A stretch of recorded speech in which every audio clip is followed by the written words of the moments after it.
Welcome, welcome, welcome.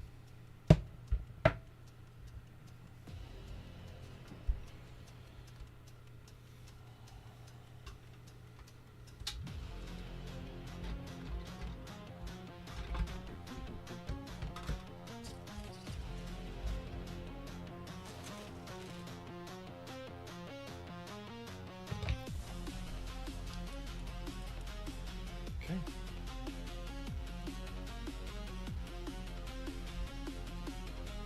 We're actually going to start with the interior.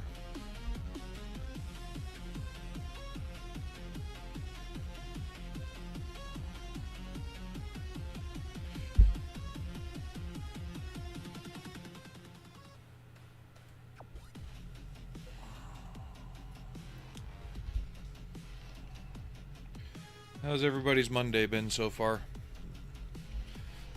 Slow and not Monday, I hope.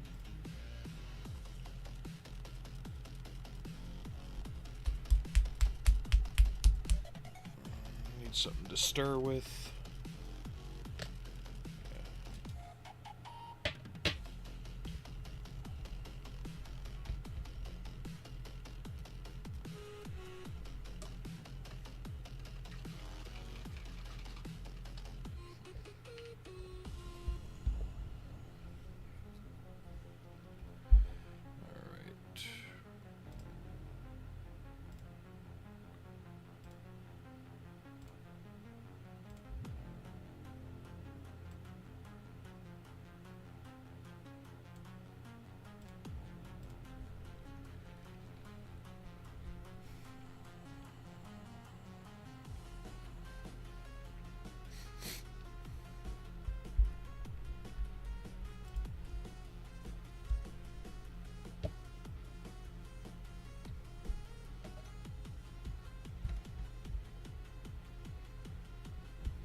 Come here. All right.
I think that's good enough.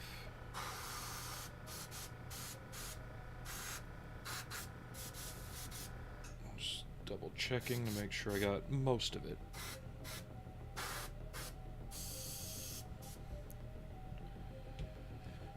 And I need a clothespin.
Now, I don't know how I'm going to lay out the blue and green on the camo scheme, but I'm going to start by base coating the entire thing in a dark yellow sand color.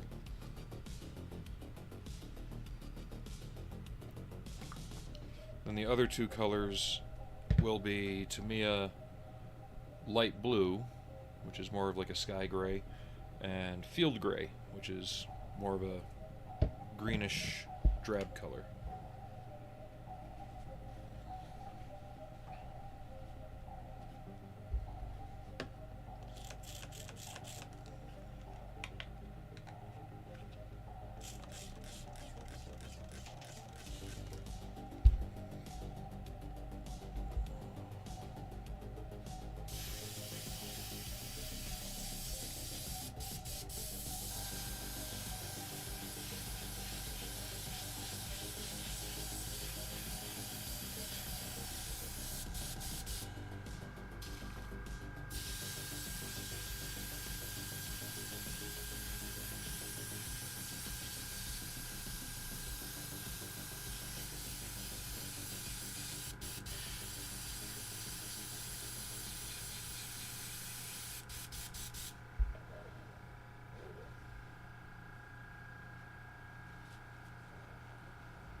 The seat out of the way over here, pilot,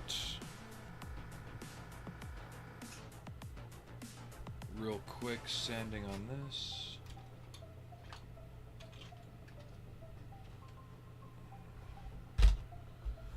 I knew I missed a spot.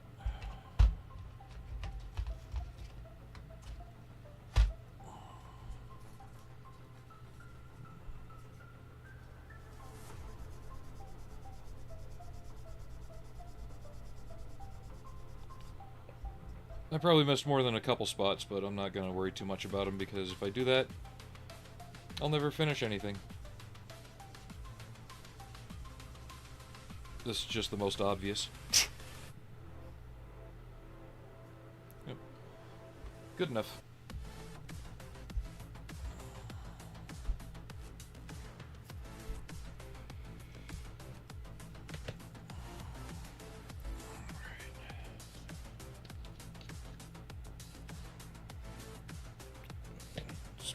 Add a little Windex.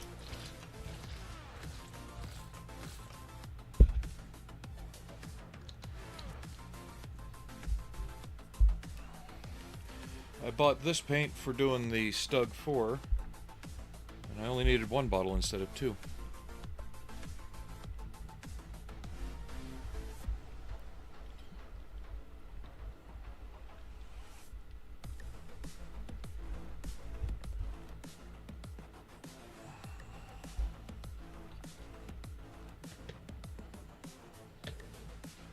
And I did go through and I added the hoses. I just didn't want to keep popping them off while I was building and handling the parts.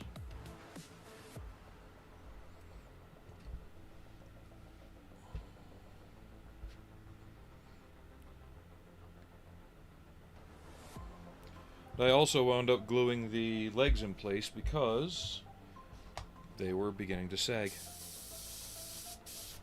Unfortunately.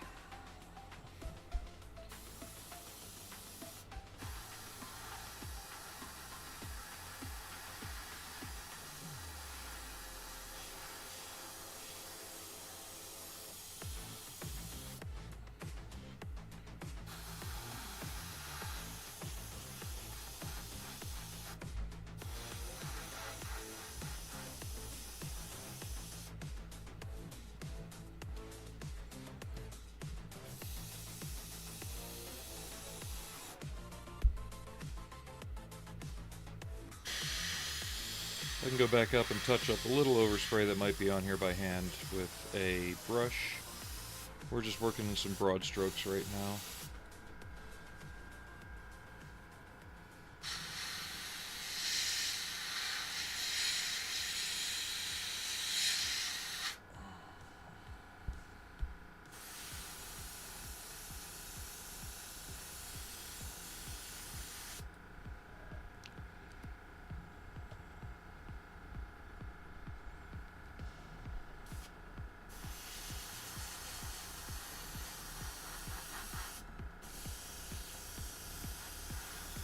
back of the ball won't really be seen, so I'm not going to worry about painting that all up. I just want to get enough of an overlap so if after I paint the camo on it, which is going to be a hard edge camo, if the ball's tilted up or down, you'll see the original color, kind of like on the real thing, if it were to actually exist. Yeah, we'll have to get the inside face of that with a brush.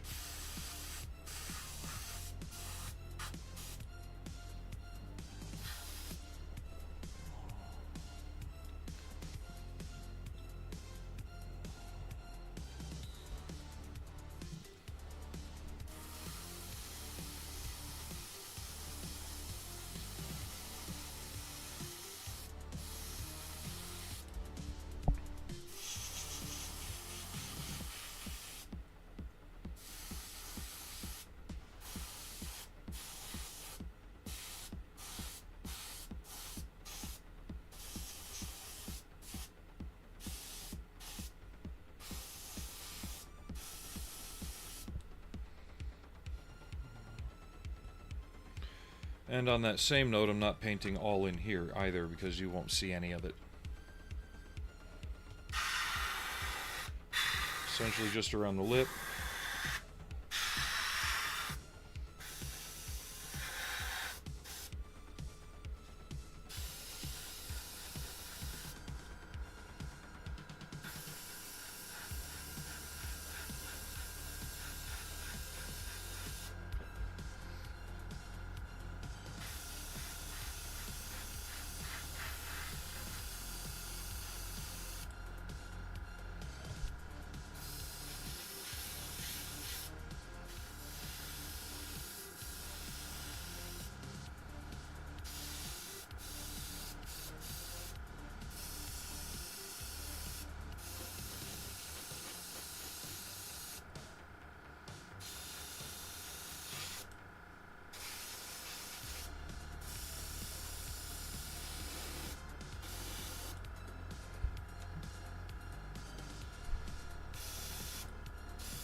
It's alright, Aries.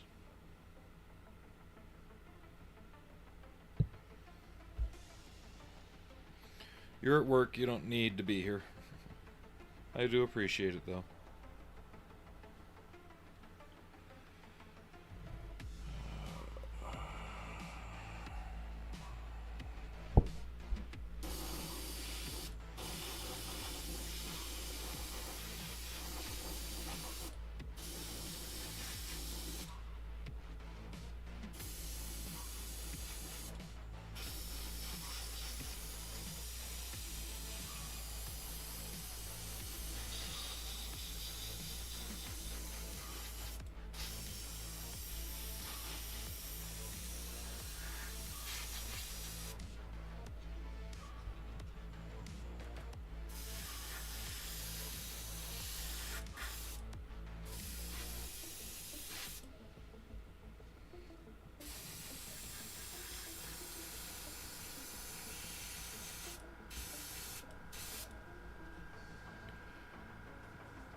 You having a good day at work today, at least?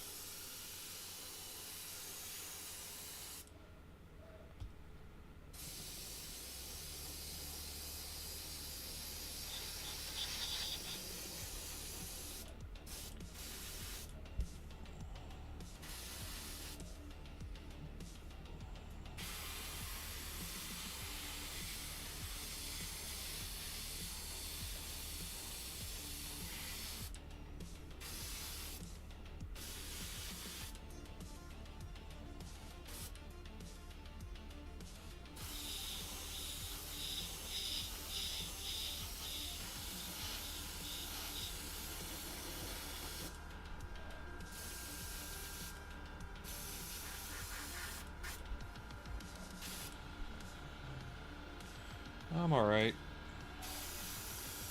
Started having back spasm last night, which was kind of worrying. Had another sneezing fit, too. I didn't want the two to merge, you know?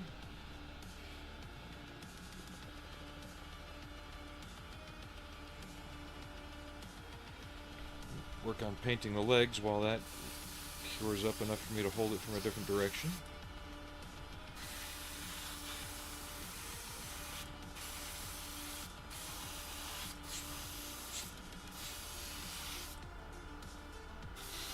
But I'm here. Got my ass out of bed by like 7:30. Got the room straightened up a little bit. Table cleared off because I was working on the Reliant last night a little bit.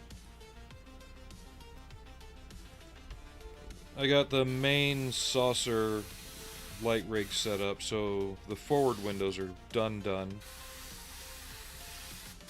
I just have to work on the rear windows and the upper and lower hull windows.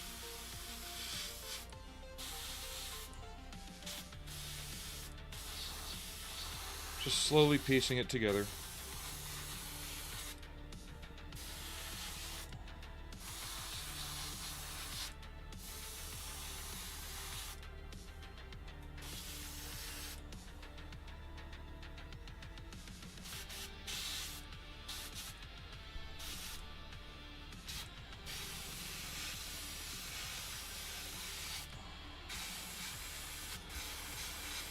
Don't know why I'm painting the bottom of the feet, but I am.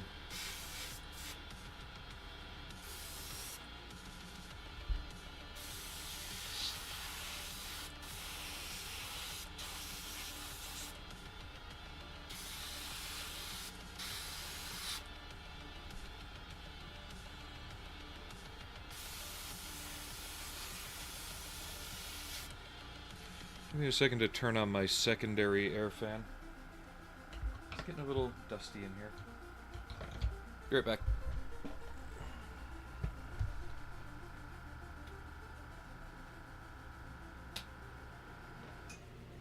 There.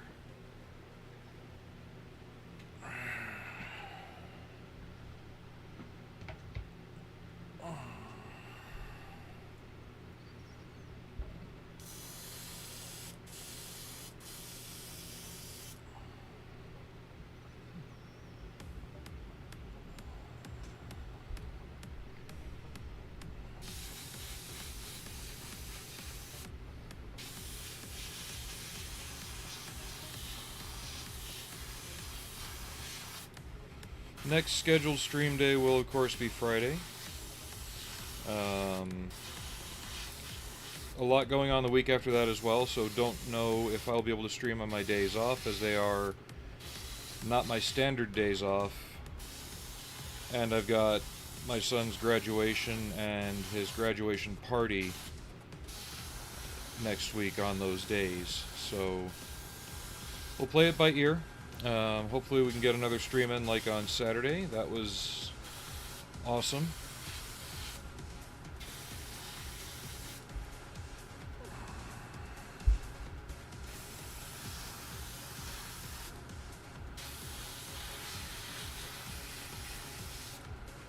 When it comes to streaming on the days that I work, I play it by ear because I just don't know how much energy the day is going to take out of me and what I'll want to do when I get home, because sometimes I just want to get home and veg out. And if I do any modeling on those days, it's just really slow work, like 10 minutes here, 5 minutes there while I wait for something to dry or think of what I want to do next.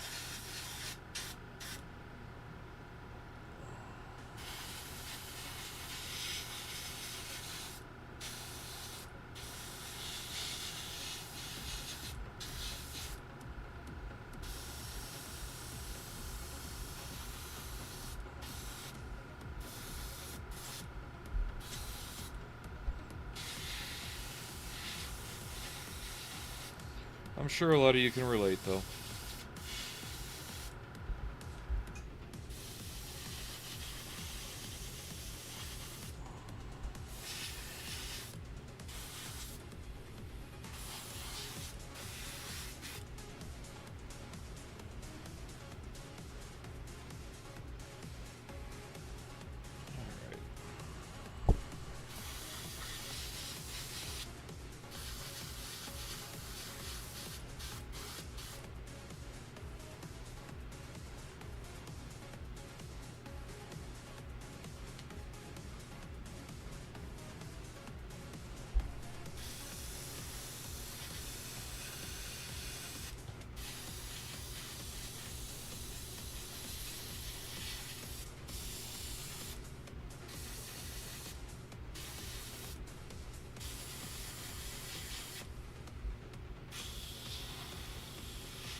I'm just trying to make sure I get a really good, solid foundation coat in.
Ah, fuck.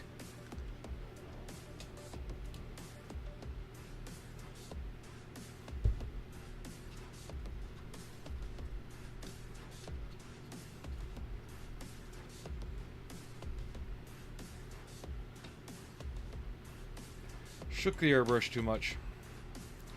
That was my fault.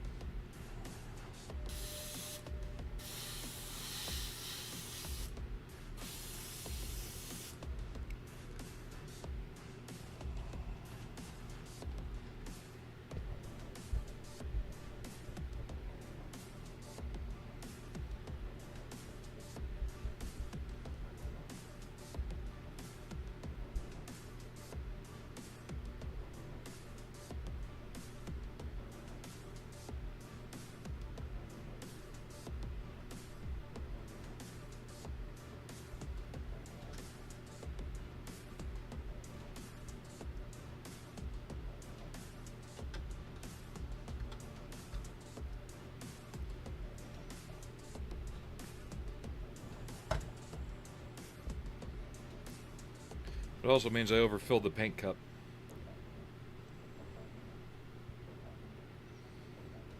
I'm just going to fill in back here just in case. I know I'm not going to see a lot of it, I just don't know where exactly the contact area is for the collar.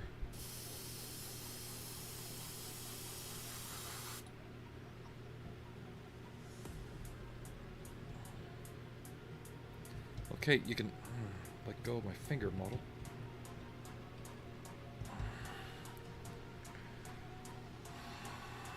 I'm beginning to rush, I'm beginning to make mistakes.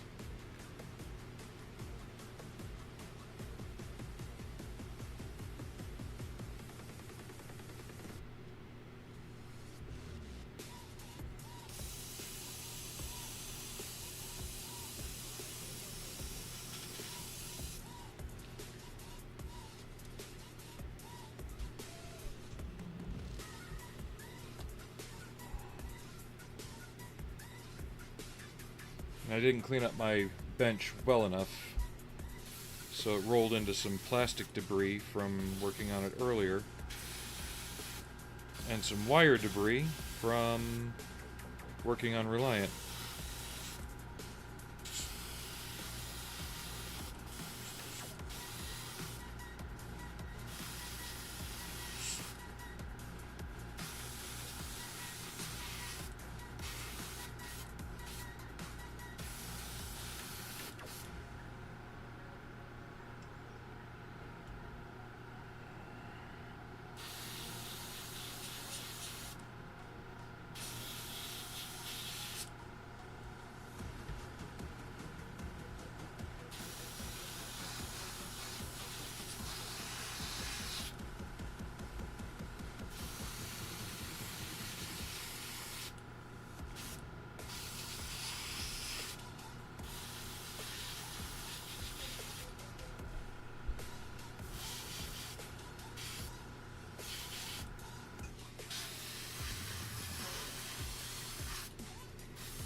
Alright.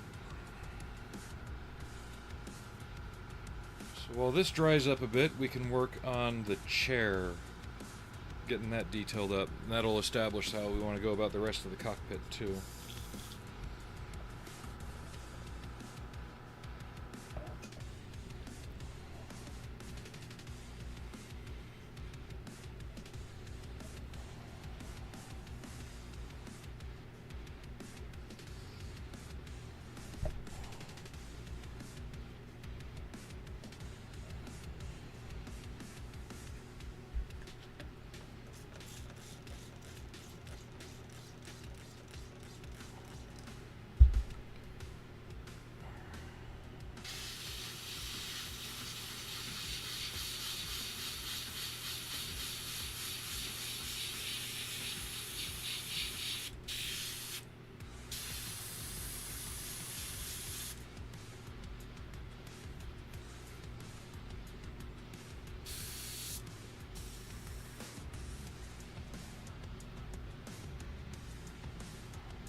Okay, where I put those? There.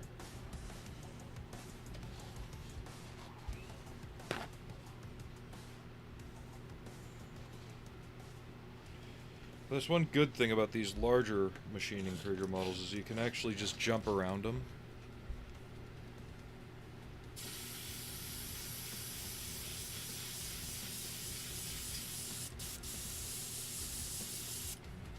Actually, I know what we could do.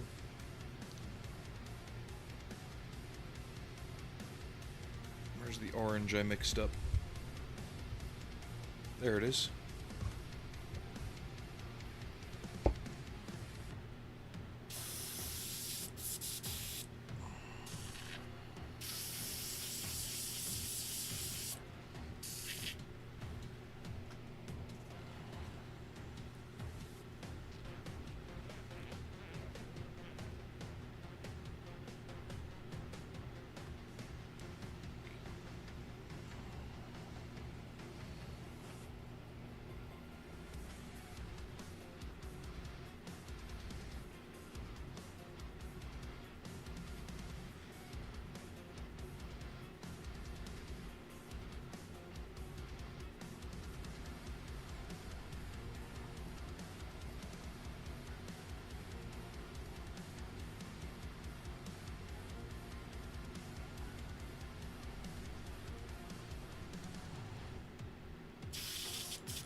That.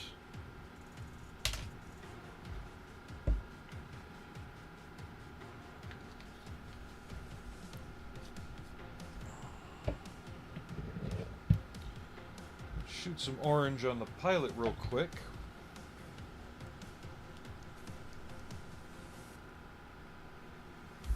At least get the base coat for his flight suit down.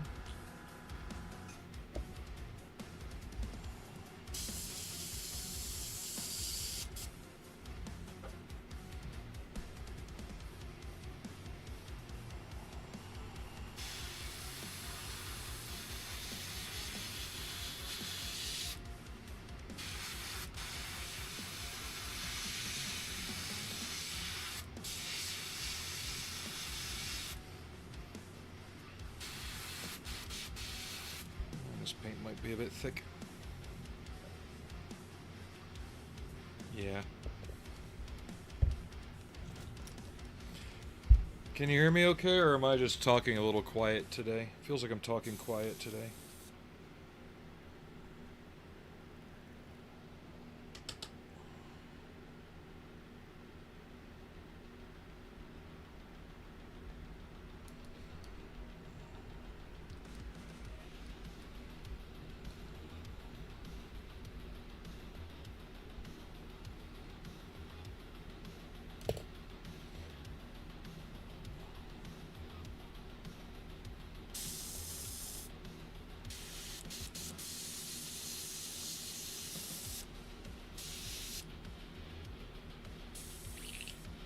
Okay.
I would hope that you're working.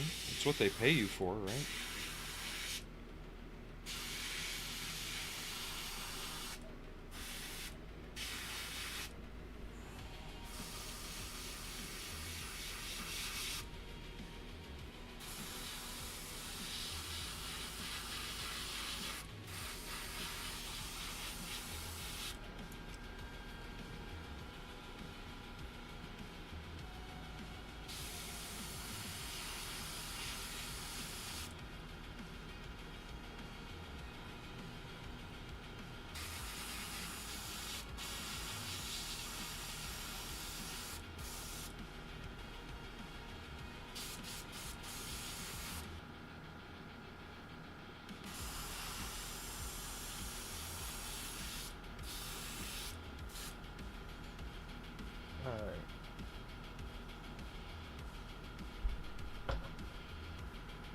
We'll just set him on his butt since his butt's going to be in the seat. I'm not worried about losing any paint on that.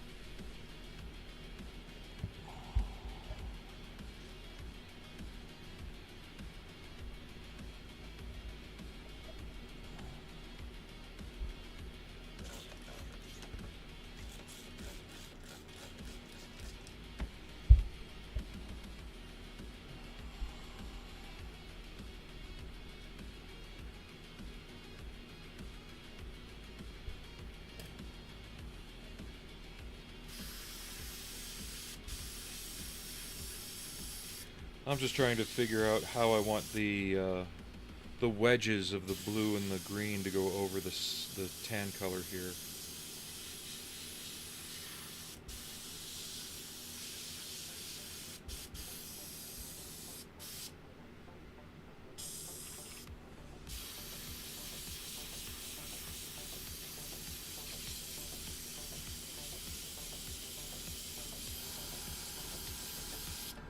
Once I get them planned out on the main body, then I can carry them over onto the legs a little bit too.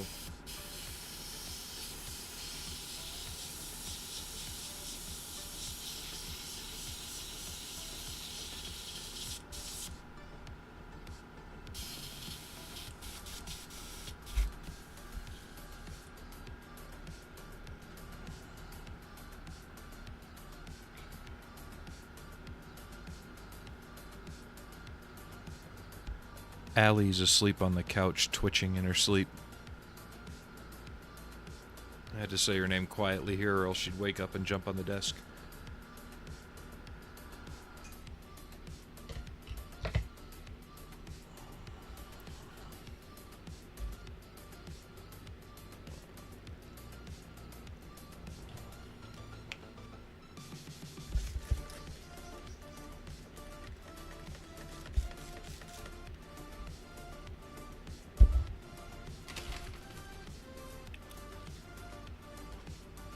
Got some Skittles too.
Now I want to test something, since I want to keep this in the green range as far as color. I really don't want to use a black or dark gray wash on it, which would kind of kill the color. At least not for the overall tone. So, whoop, if I don't drop everything today.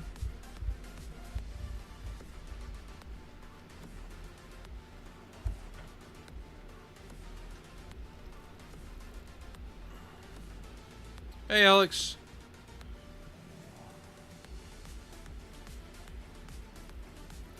No, I wasn't on here yesterday, but... And I'm glad at least somebody liked the innuendo on the post.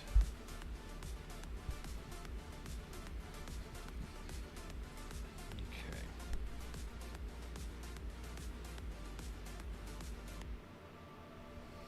Yeah, this dark green will go perfect on this.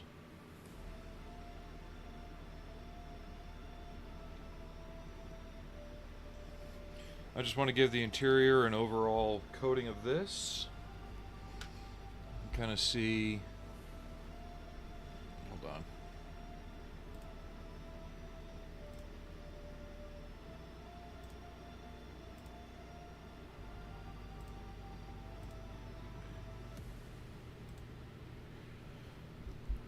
Yeah, you can...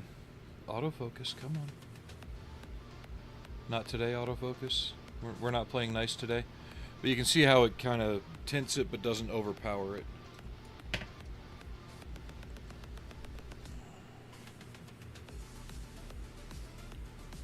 So we're just going to throw this in here.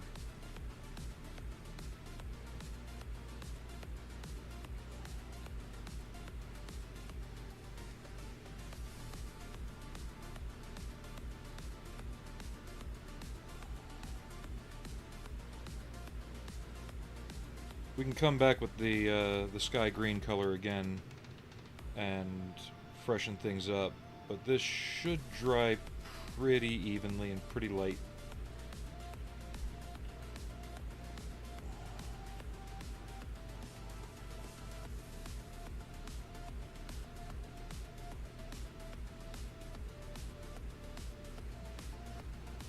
And this will just add a lot of depth into the shadows as well once it settles there.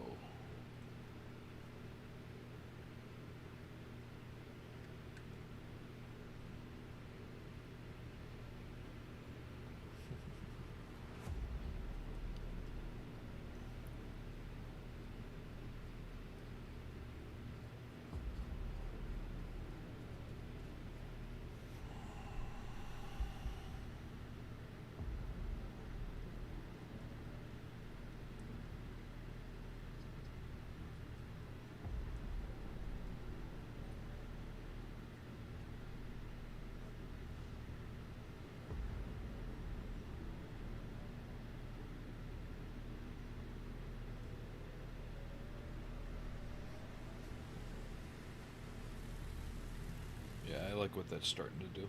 It's giving it more of an interior green color, which is kind of where I wanted to be with it.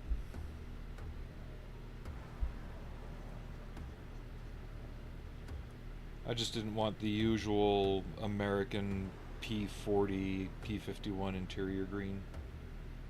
I wanted something a bit more odd looking.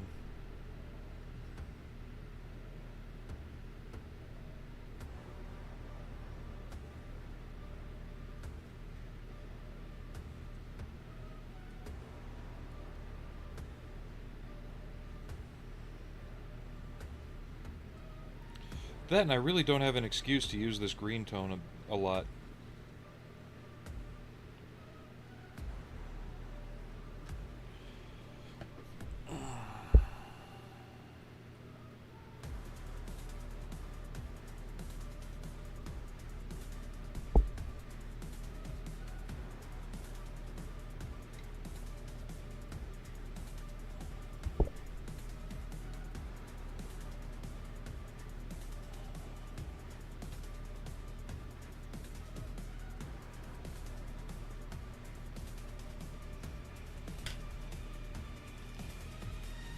And I really don't have a plan here. But I was saying earlier, Alex, that next week, so my next planned stream day will be Friday. Next week, my days off are on unusual days because I had to plan around my son's graduation and his after party on the next weekend. So, in that time, my streaming's going to be off. I don't know when that'll be. It'll probably be more impromptu like Saturday was. I just don't know what day it'll be on. It's all on how work and everything else hits me. Hopefully not too hard. I've been feeling okay. Yesterday I came down with something. I don't think it was allergies, but I was having a sneezing fit like you wouldn't believe. But the wind was up, there was a storm moving in, so it could have been just a dust reaction. Not like a dust allergy, but just dust in my nose kind of thing. Woke up feeling a lot better today, though.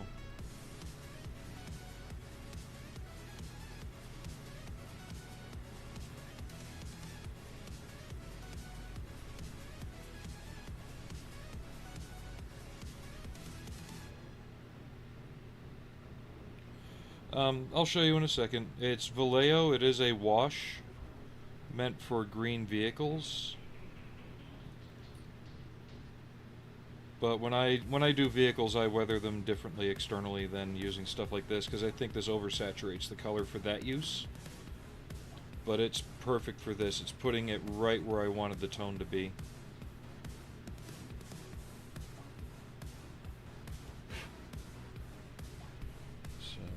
It is more green in person than it is on stream. I'll paint something on that screen there. It's supposed to be like a targeting computer.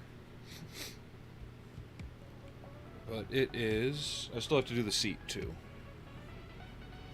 It's that.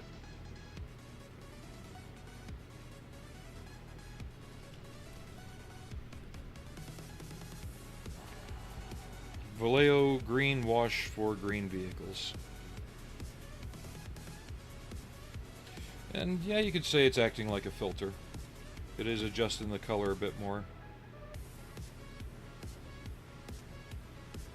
We'll be coming back with the original base color though, and kind of highlighting with it, plucking things with it.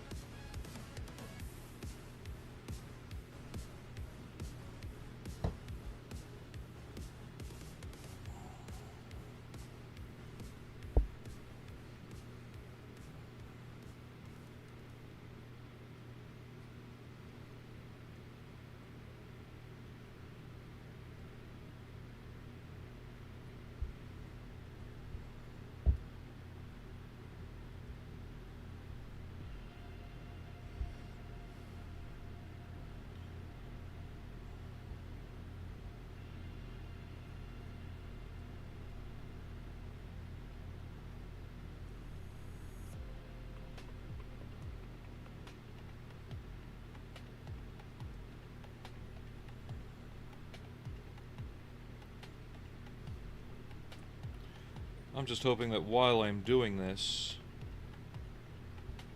the body parts will be dried well enough that I can mask and paint the first layer on those.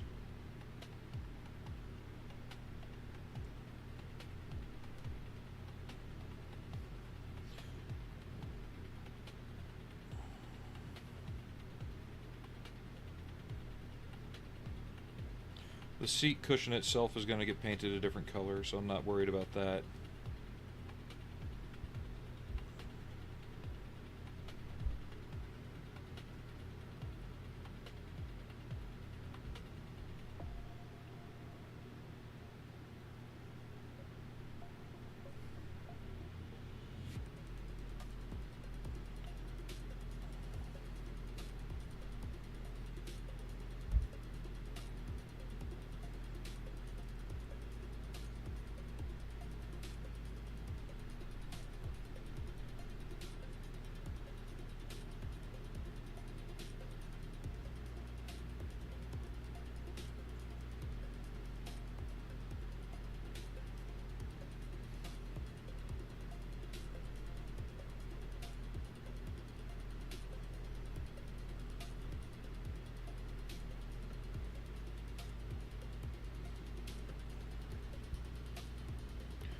You see, that's why I like people just asking questions about what I'm doing if it doesn't make sense.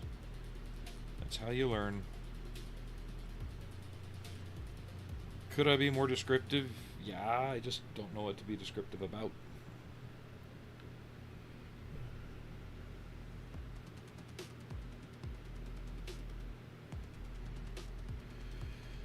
No, my son's okay. He's getting there.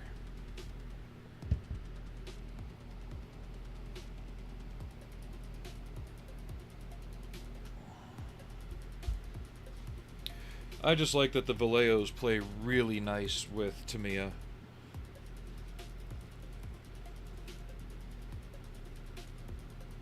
Okay. Tape.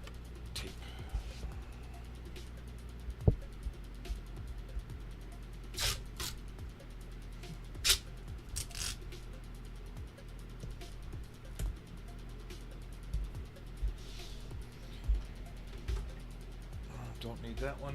I need the sharp pointy one, not the serrated one.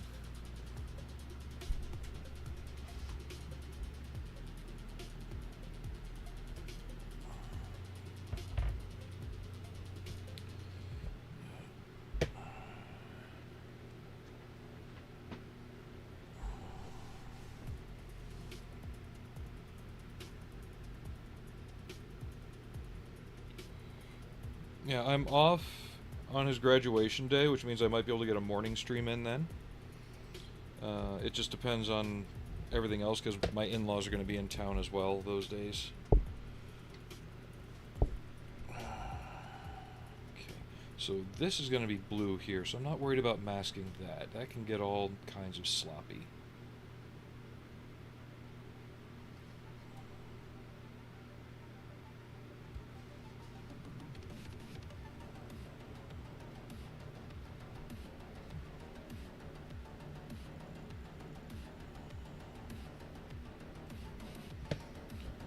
And I'm not too concerned about being like 100% perfect. Thank you for following, Helixer.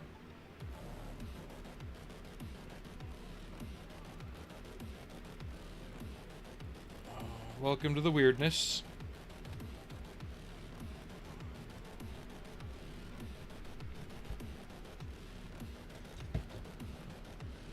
That sandpaper out of the way. What brought you here, and what do you like to work on?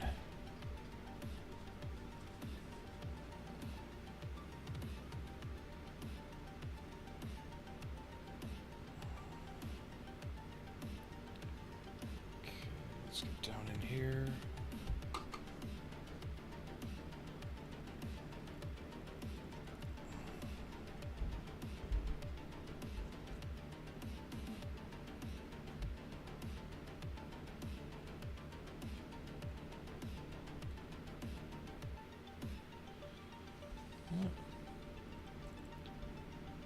Warhammer's fun. We don't do too much of that here, though. But enough at times. I'm just trying to figure this little bugger out.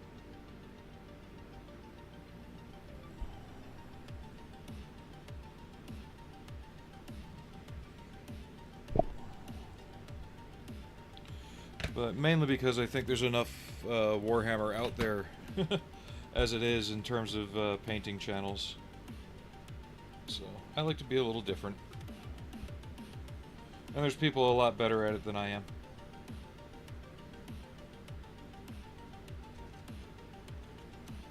I'm just using a rubber brush for sculpting to burnish the tape down on a weird configuration there.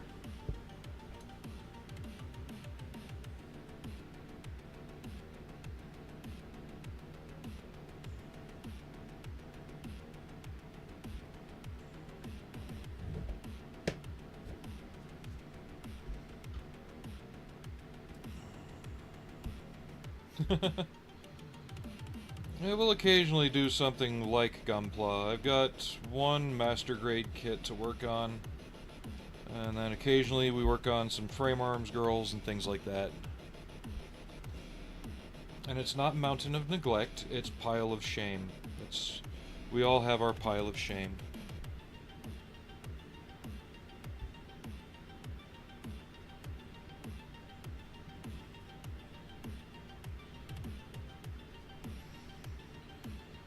Okay. I'm trying to think if I should make this all this color, or kind of work around it and make it stand out a little bit from behind it. But that would defeat the purpose of the camouflage, wouldn't it?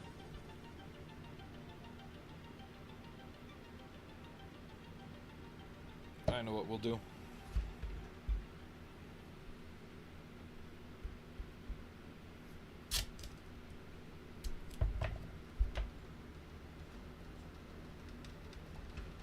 There.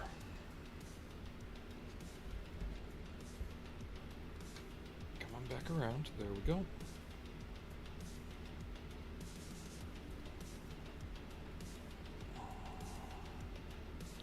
Well, I mean, has it reached Closet of Chaos proportions? I mean, there's many subtle levels to this.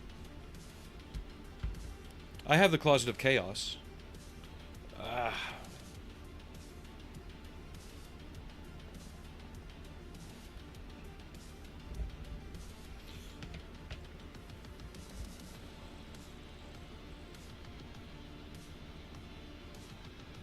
And it's more Slaneshi in the absurd nature of it.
And seeing that I'm gonna have this color on here, I'd like to do like a nice deep blue for the stripe, or I could use the red and white as is common on British vehicles that sport this camouflage, but I don't know.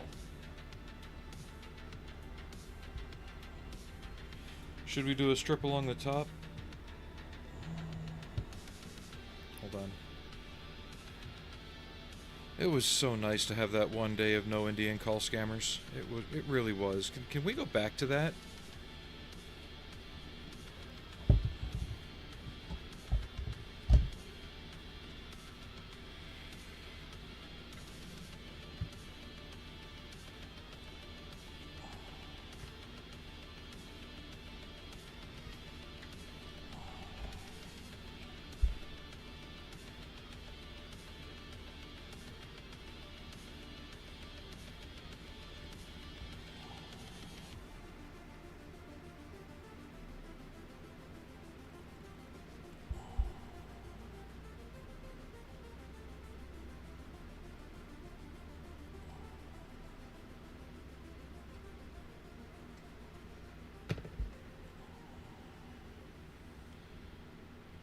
Okay, so this tank is probably going to be painted dark gray. I don't want that to be totally in the camo. One thing we like about Machining Krieger is its complete absurdity and lack of real rules, which is why I'm putting this kind of camouflage on what is essentially a lunar vehicle. But to me, why couldn't we use it on Earth?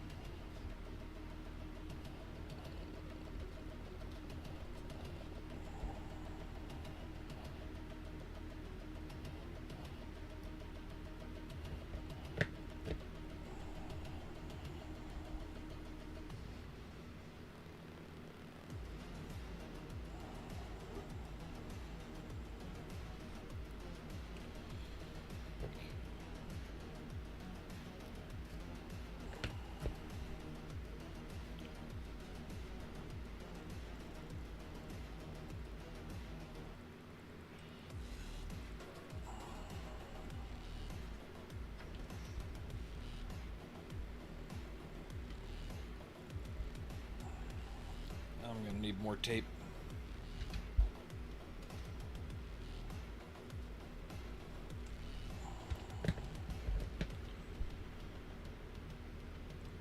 Well, if you got any questions, please feel free to ask.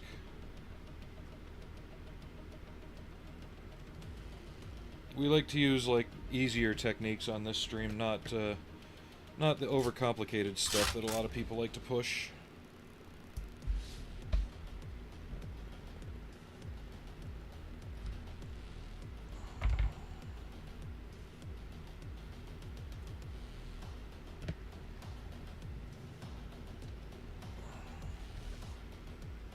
And we also get the occasional cat intrusion. But fortunately, the murder mittens are asleep right now.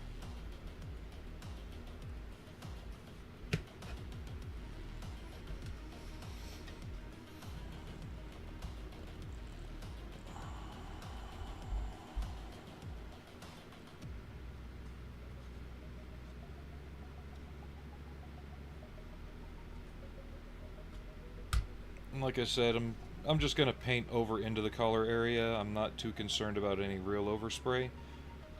I just want to lay in the initial light blue strip areas first. So this leg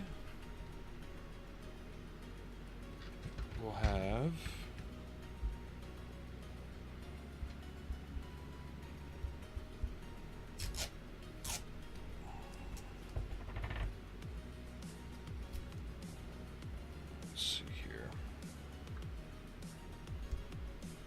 basically right there.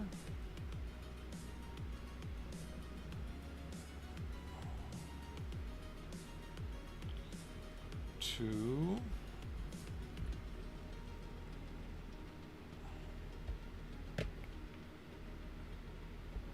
Yeah, I'm using the contour scheme.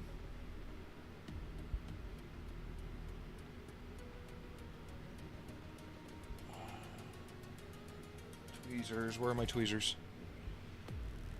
I must pluck my eyebrows, where are my tweezers? That was a joke, I'm not actually gonna pluck my eyebrows.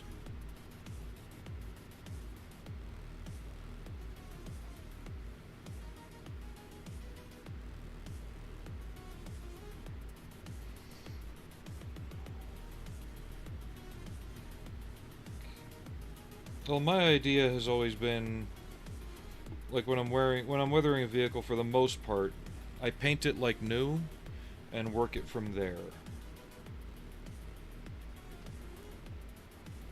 I don't try and pre-plan to have, you know, all this other crap going on. I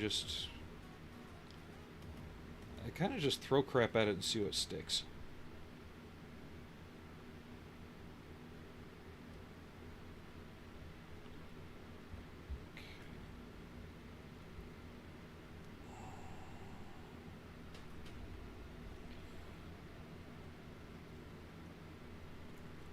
Yeah, that works for me.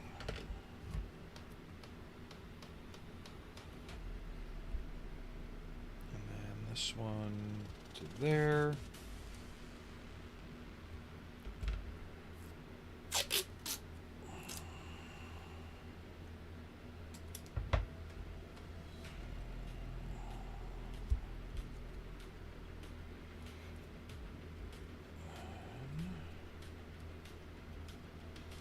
Come around and mask off this real quick.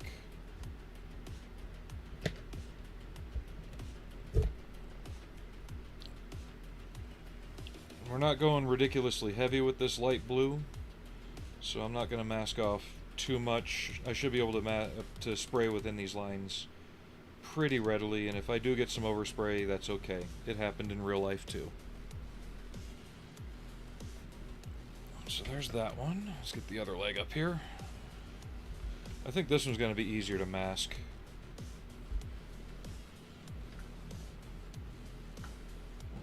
Who do we have down? We have a Marbles visiting.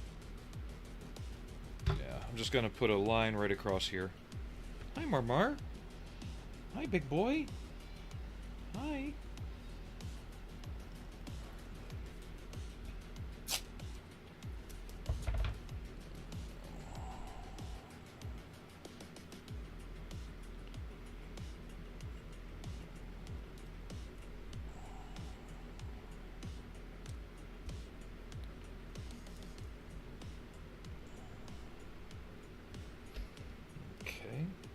Now let me get the ball in place and we'll plot out where its blue is going to be.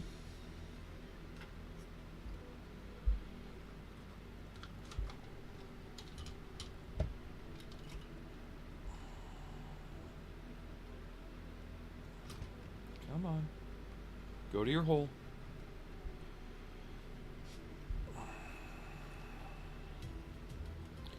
And you.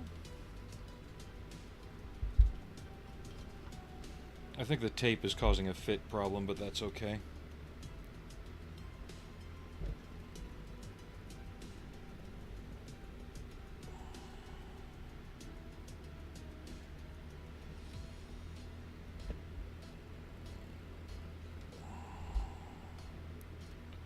So get some there.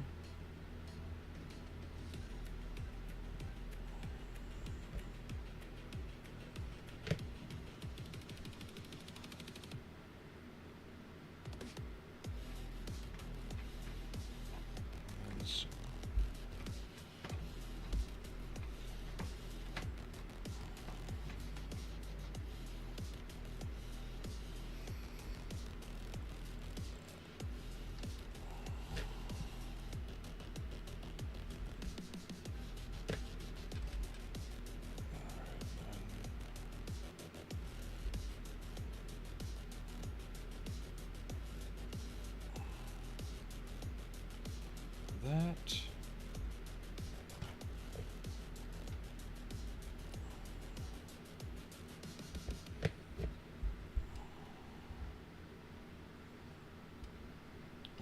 There.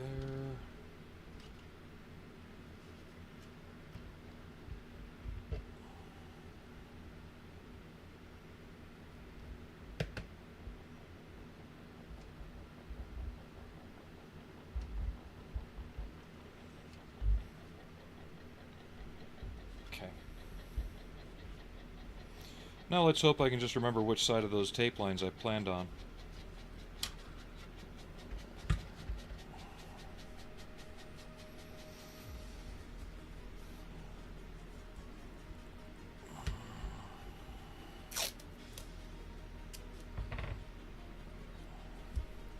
I remember, I was just being a smart aleck.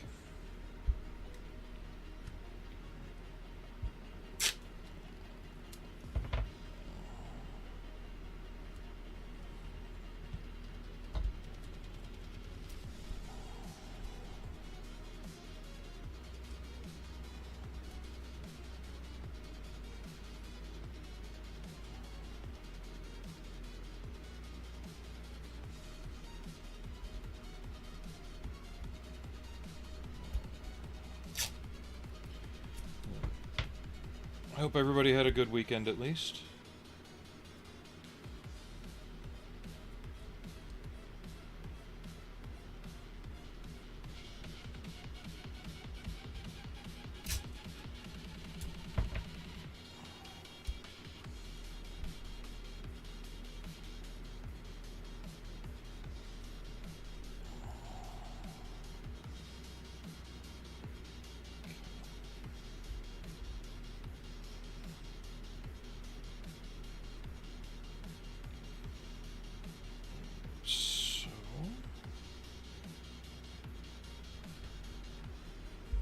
Don't tell me I lost the plot already.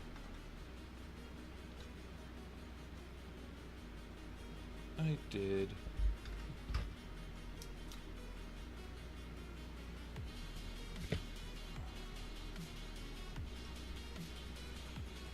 Okay, so blue, blue, and blue?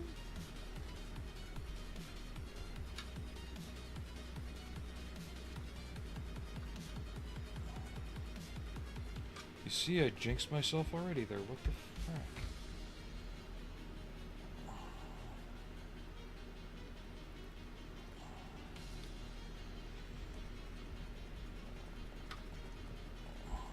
Okay.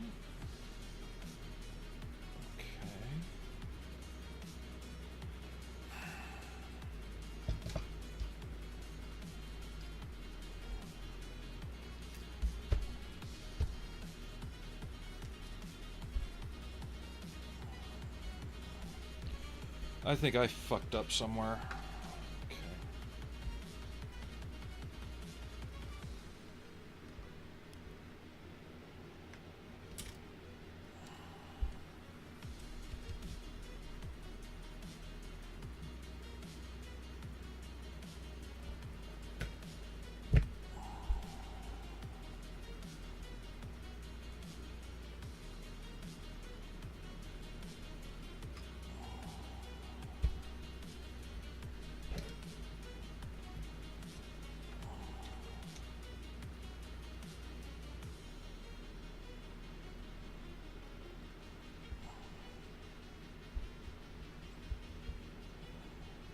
See, told you I'd lose track of what's going where.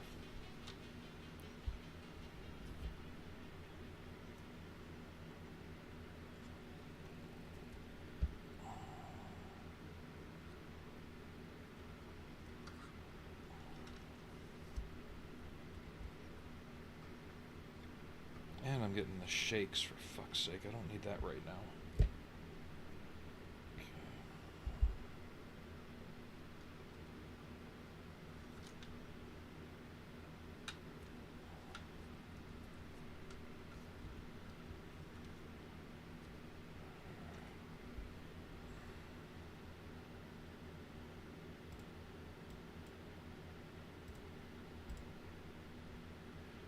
I don't know why it feels like I'm rushing when I shouldn't be today.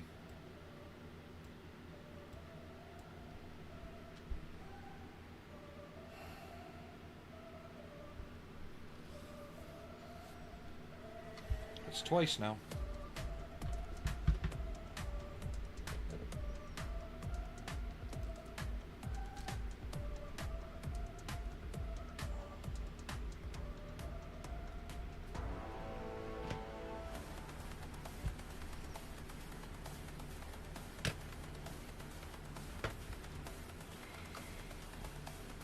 There.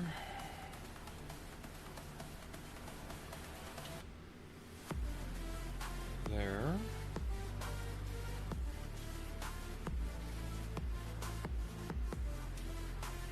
That's why I didn't have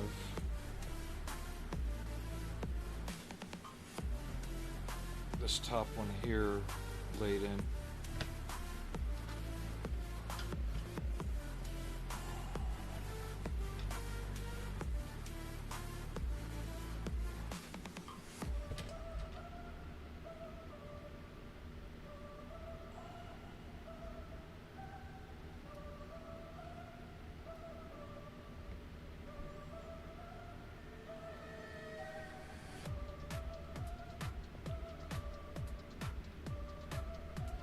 So what are we looking at now?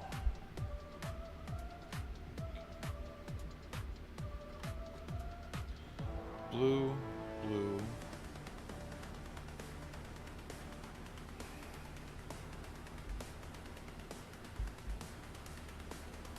Blue, blue, blue. Okay.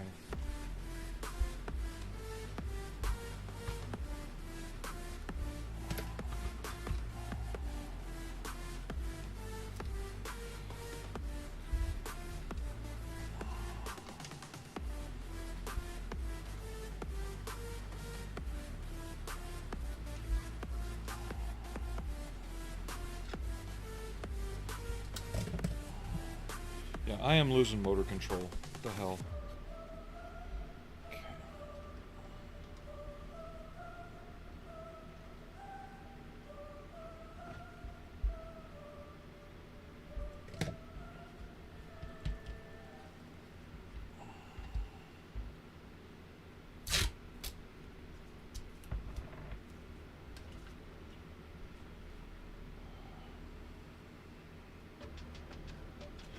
Hate to say it, this stream might be shorter than most because I might have to go and eat something and lie down for a bit.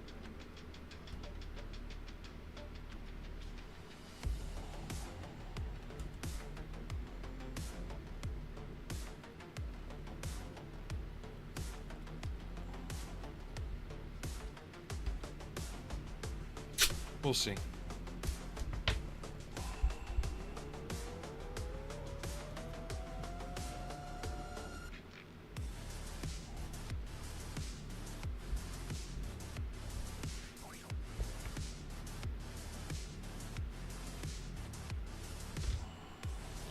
one area done.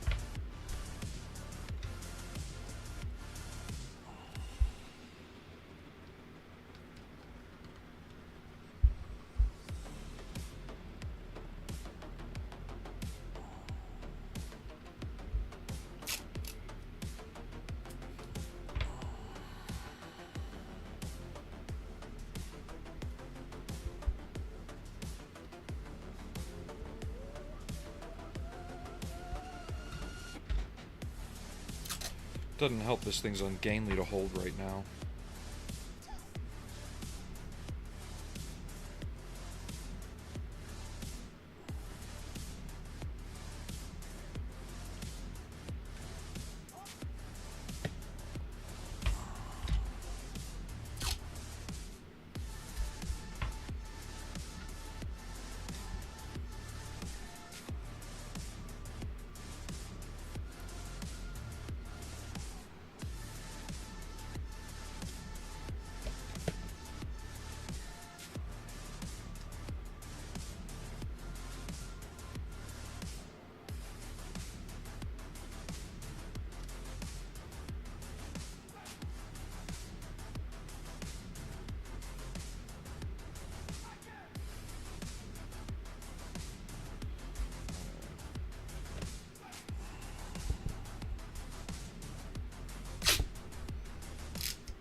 I at least wanted to get the camo in today. But I am overdue for a move-around break too, so we'll get the blue done, and while it's setting up, I'll take a quick break, see what I can do to get these shakes to stop.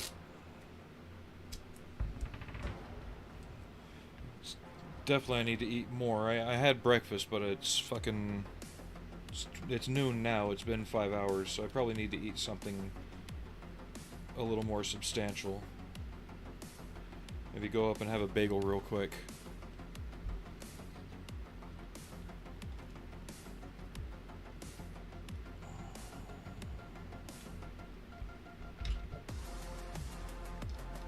Oh, it's not about anything going wrong, it's about me having a blood sugar problem right now. Good lord. Which is not good.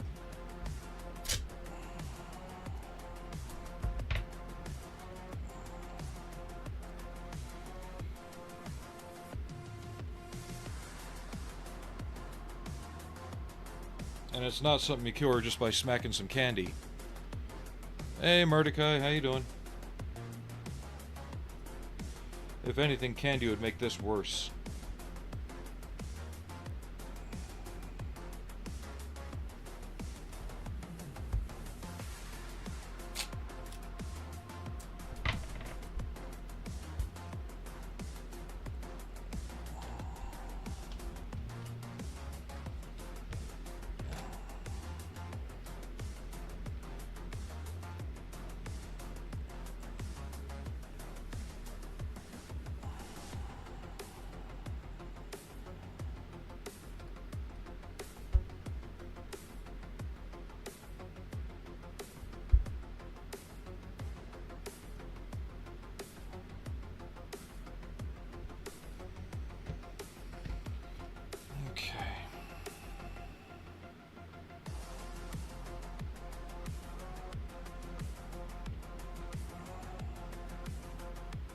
I'm going to be doing something else in this area, so I'm not going to be putting anything there.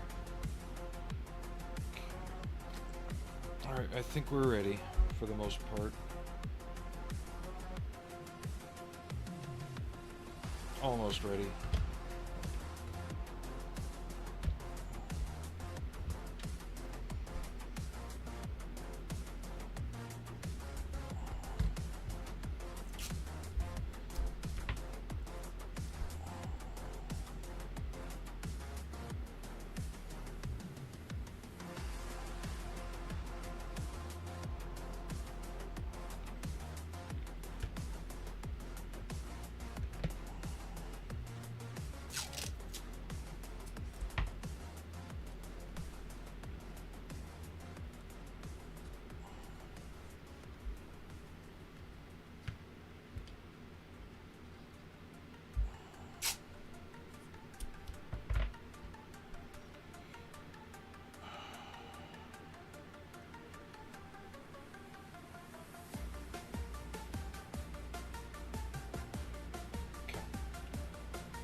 So yeah, let me get this laid in, and well, like I said, we'll take a quick break.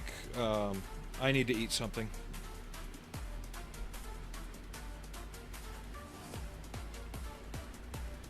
While it dries, I'll go eat. Won't stop the stream yet. We'll come back out and tinker on the cockpit and the chair. See if my shakes ease up after a bit.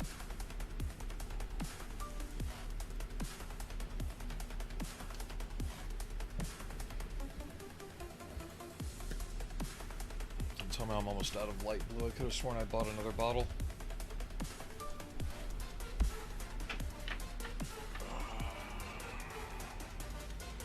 That's light gray. There might be enough left.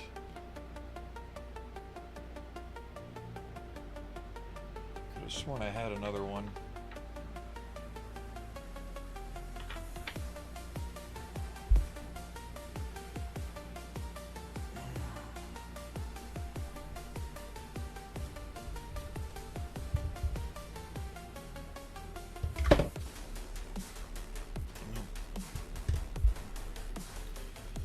We'll just have to make do and try not to paint where we don't need to paint, huh?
This is going to look kind of rough shot, I think, but I almost want it to, because I think that's part of what makes machining Krieger work.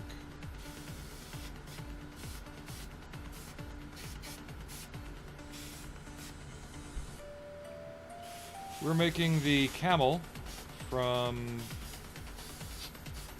the SF3d slash Machining Krieger series of kits.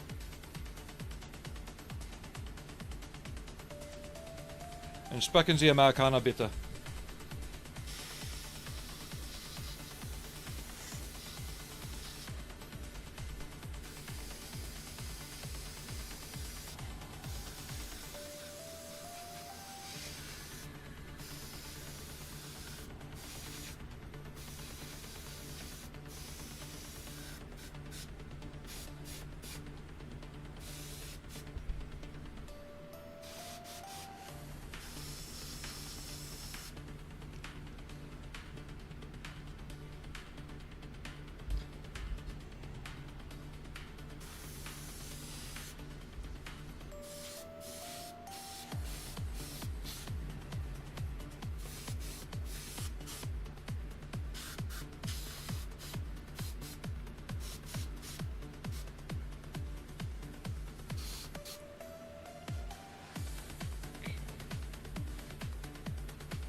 We might be okay.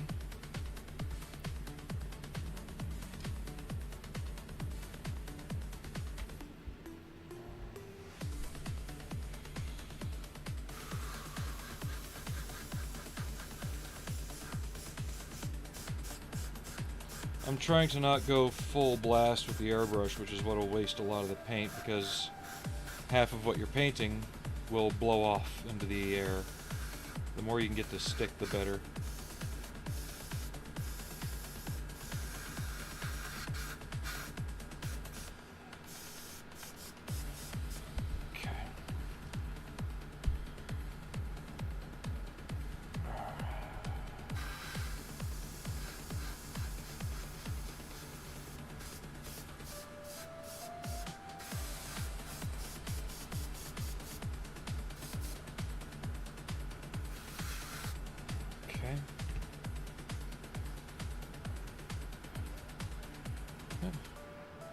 And thank you for the follow. I hope you're having a good day.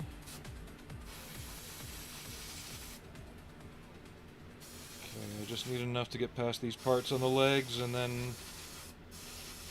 And it doesn't even have to get fully on the legs. I just don't want to try and mix and match for this color. I probably could, but I don't want to go through that right now. You're welcome.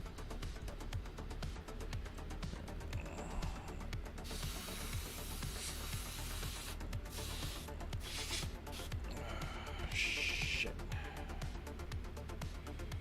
Come on. Give me the last few drops of your children, airbrush. Come on.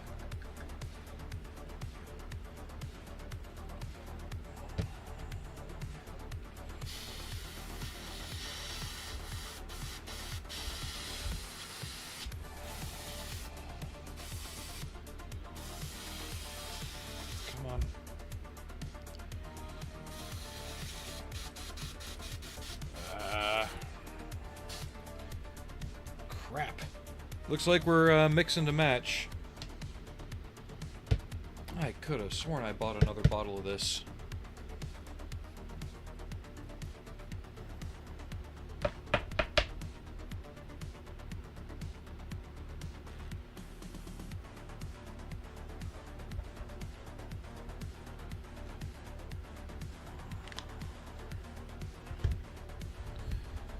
Do I have... Oh, I might. No, that's too light. Yep. It is not RLM 63.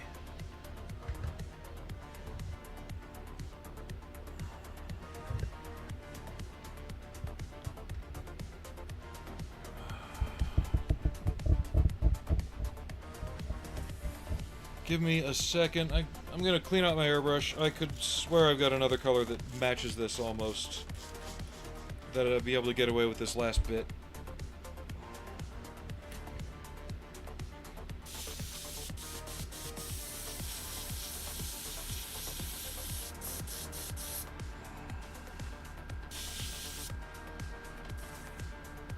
I wasn't planning on using Metal Gear Rex base color for a while, but...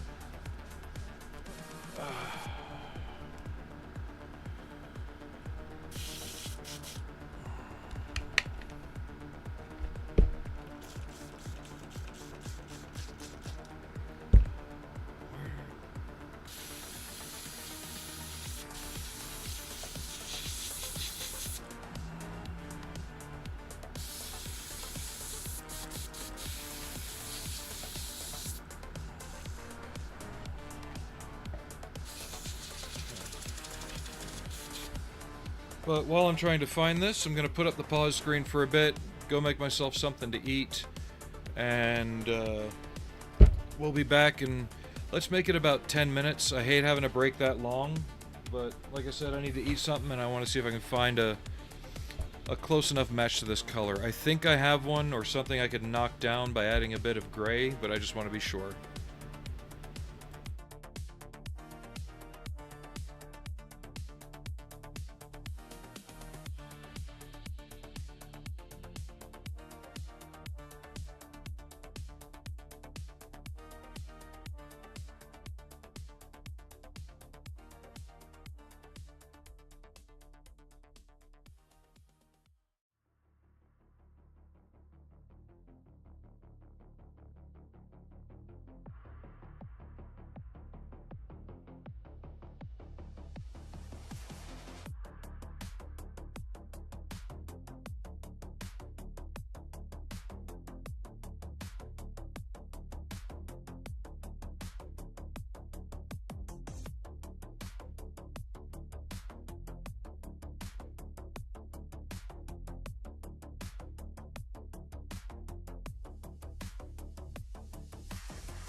Alright, we're back.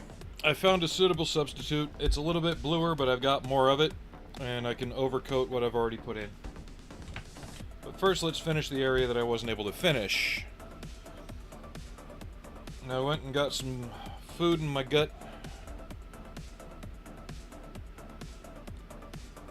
It's to be expected. I had breakfast 5 hours ago, so...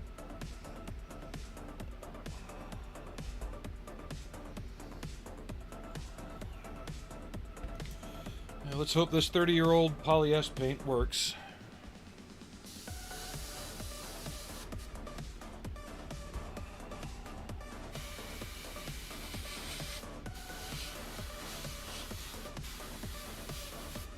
And it should. I didn't get any of the clumpies or anything out of it when I was pouring it. Opened right up, too.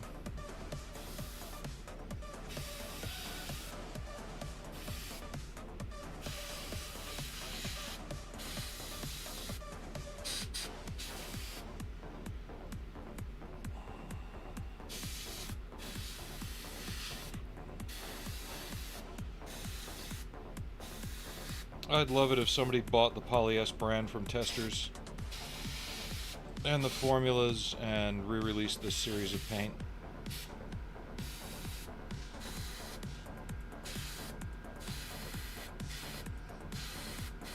They just work so well.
This has given us much better success.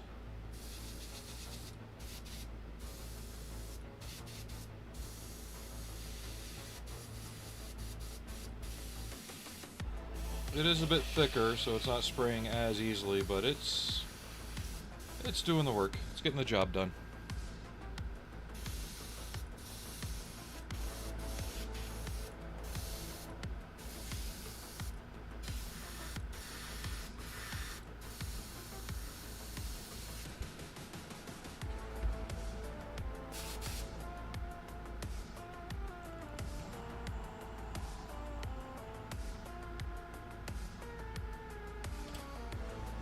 Can y'all hear me okay?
I only hope that everything turns out okay when I peel it off, because I noticed the tape had lifted a little bit. Shouldn't be too much of a problem though.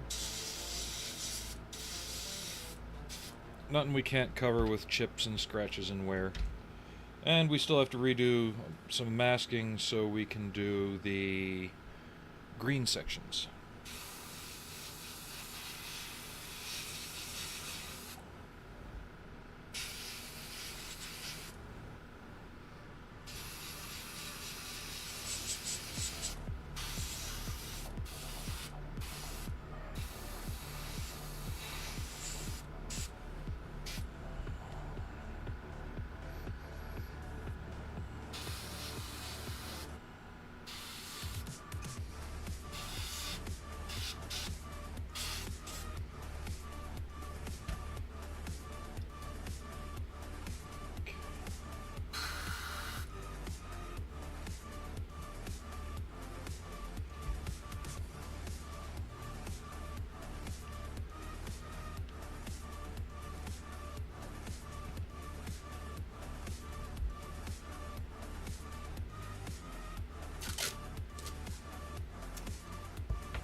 Probably has to be the dirtiest masking job I've ever done.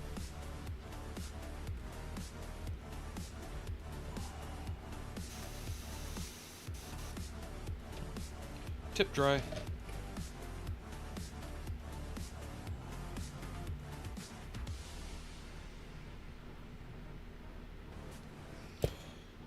But thanks again for all the follows. I'm still trying to grow the YouTube side. We are still 61 shy away from the next steps of getting some monetization activated on YouTube. So all I can do is wait and be patient, though.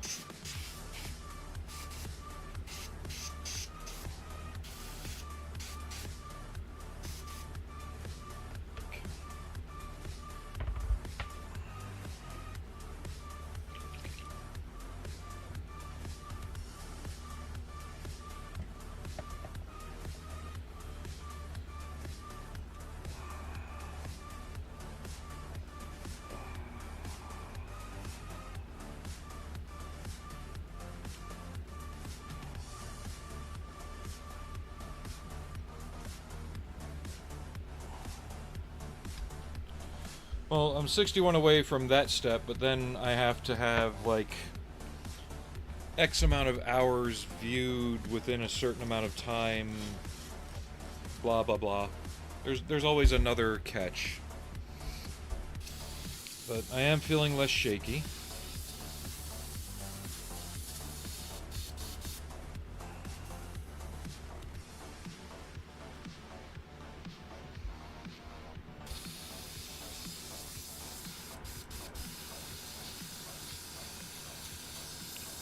So right now the Twitch side is still the only way to support the channel in other ways. But liking, subscribing, and sharing works on YouTube still, I hope. And I know there's people out there that are helping with that. That's all I can ask.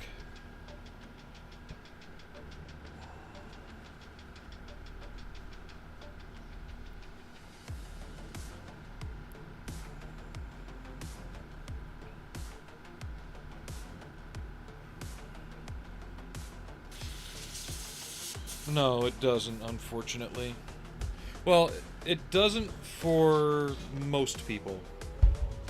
That's why when I see certain things just start to flood my channel, I'm like, what the hell did they do?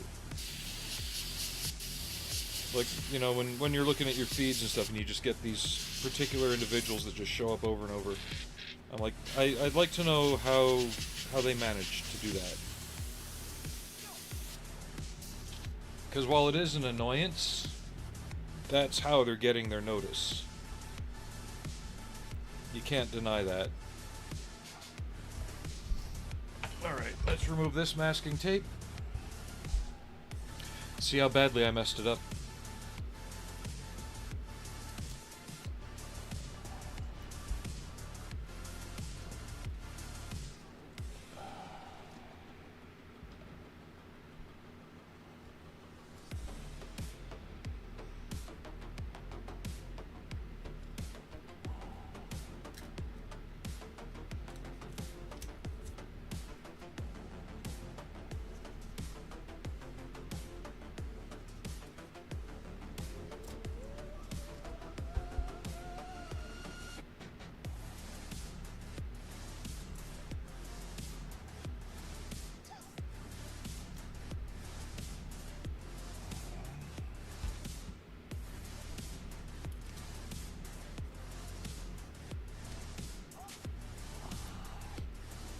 Actually, that didn't come out too bad.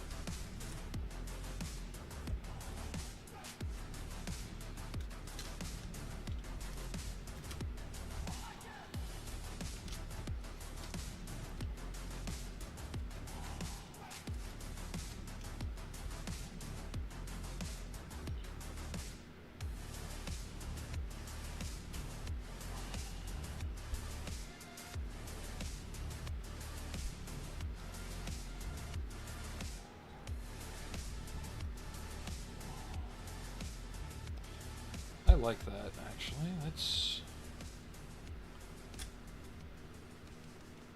That's coming out sharper than I expected.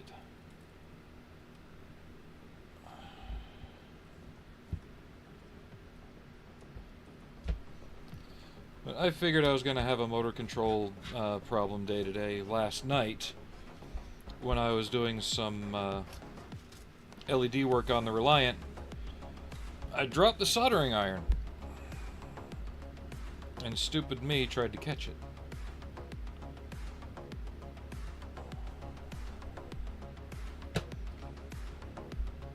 I didn't get burned because I had just plugged it in, but if that had been on for a while, I'd have been in trouble.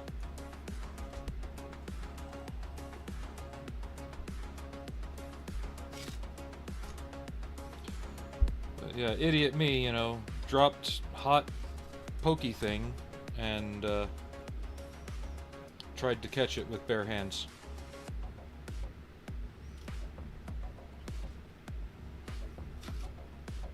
I'm not painting this area either because there's going to be a bunch of stuff going on here with metallics and other things. I want to try and get this thing kind of greasy and grimy looking. I want this looking rough.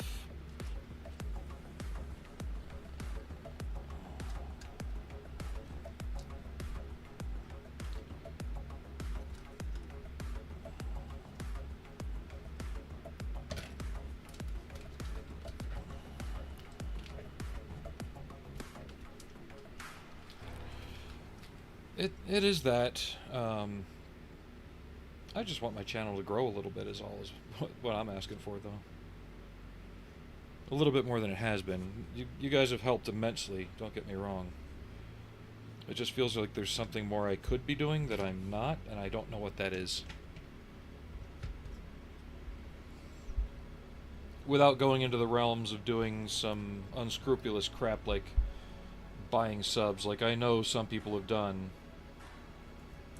And as you've stated before, that's a dumb way of doing it anyway. Because how many of them stick around? Right?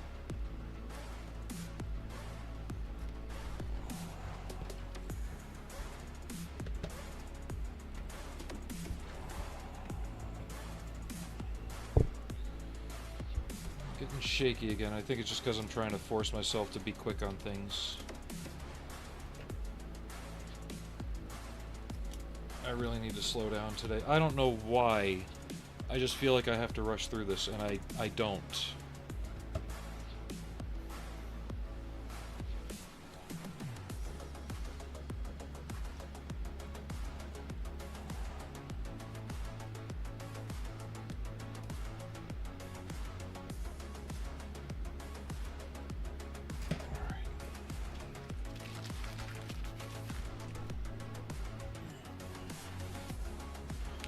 Now, I know I've been trying to stay off the Mountain Dew, but I did get some, just so I can have something quick to drink down here.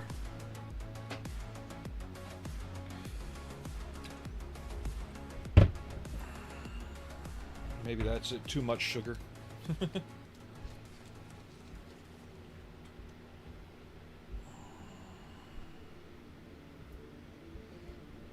let me bring up my reference.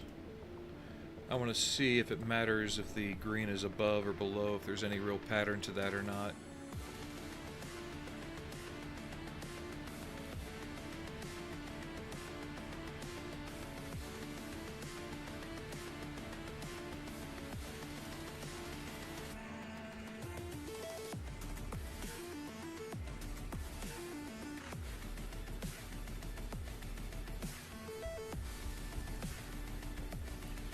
Looks like it'll just be primarily above the blue line. Yeah. It's almost like a sand blue green, sand blue green. So like I'd have this being sand, this bisected by a dark green stripe, right? Then sand, blue, and then another green strip here. So I'll figure it out. It doesn't have to be perfect to it. It just has to evoke that idea.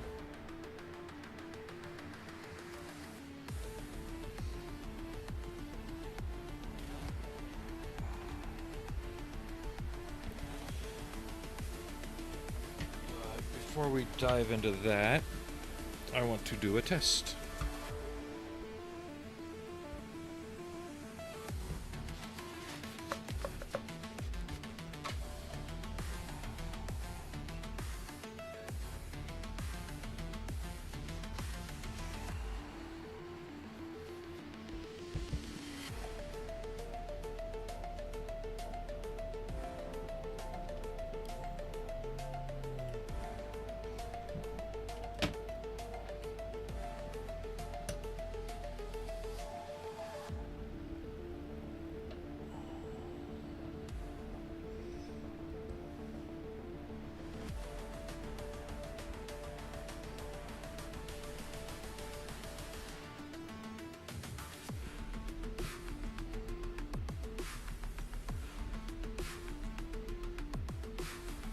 And we're just bringing the base color back in after that dark green wash. So, kind of like that.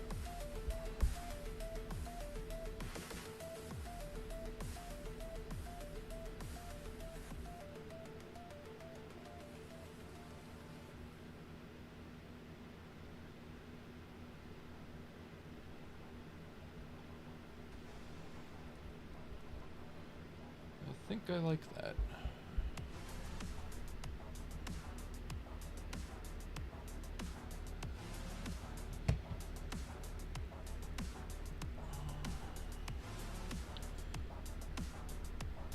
And there are a lot of people out there that do that. I think part of the issue there is that how many people out there are just building models, I don't want to say in a vacuum, right? But they're not part of a club. They don't go onto any internet forums, anything like that. They just build the models to the best of their abilities with what they got. There's nothing wrong in that at all. But then, what about, I don't know, someone like my brother, I'll take for instance. He built models back in the early to mid 80s, right before he graduated high school in 90, became a Marine and all that, discovered girls. He's just now re-entering the hobby, and he's asking me about all these different kinds of techniques and stuff, and I'm like, and I had to be polite, but I'm like, going to model forums right now is the worst thing you can do, because you're striving to relearn the basics, just to put it together, fill the seams, get the paint on it, and just make it look good. And the moment your head pops into one of these modeling forums, it's all, pre-shade this, color modulate that, panel line this, rescribe that, this is inaccurate, spend $100 more in aftermarket on a kit that's already $120, this and that. And it's like, anyone coming in from a vacuum of the hobby to that kind of environment, and then you run into the people who are calling kits crap because they don't meet their exacting standards of specifications when the kit builds fine out of the box. Can you blame people for not wanting to be in the hobby for very long?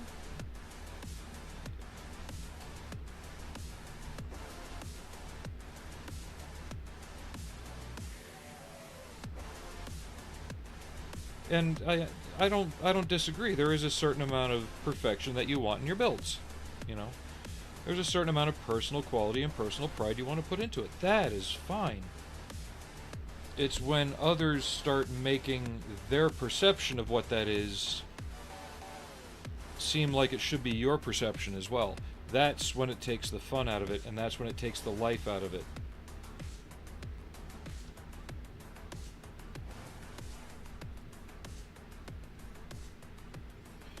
See, that brightened it back up a little bit, but it keeps the overall tone. And then I can go back where it's highlighted.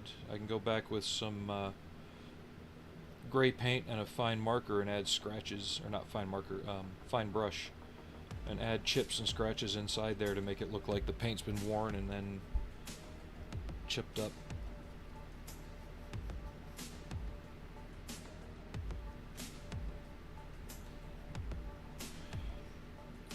And a good example of what I was talking about, though, in that perfection.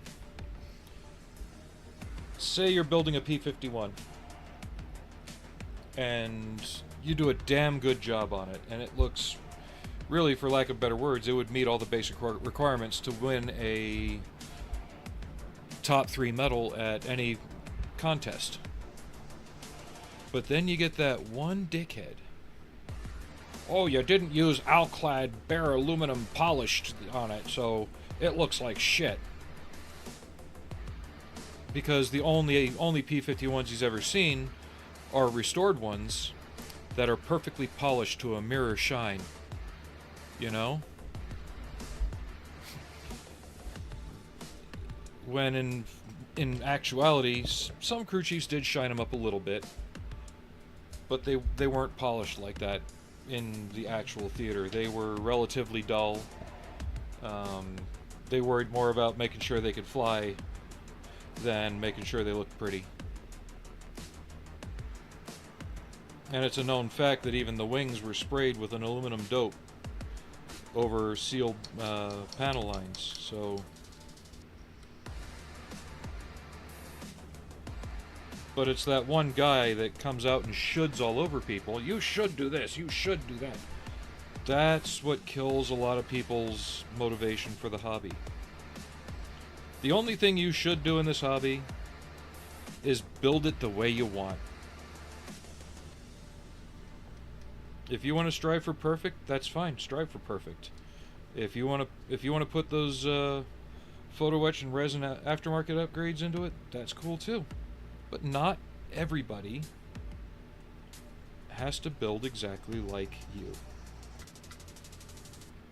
And I'm waiting for someone to say I'm hypocritical in that by saying that, but I'm not. I'm showing you how I do things by having this stream as more of an inspiration or a stepping stone, so you can find that way of doing it how you like. And there's a difference between that and me saying, this is the only way to paint this cockpit. You cannot do it any other way, because the original one was painted black or RLM 66. You can't paint it any other way. Yeah, you can. You could paint this cockpit pink with polka dots if you want. It might not look great, because it's, let's admit, that's pretty gaudy. But if that's what you like, go for it.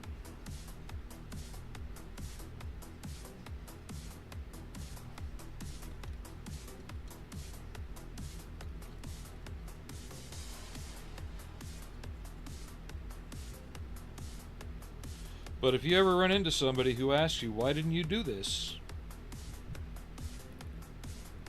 And it's your model, turn around and ask them, what business is it of theirs? You know? Why should it matter?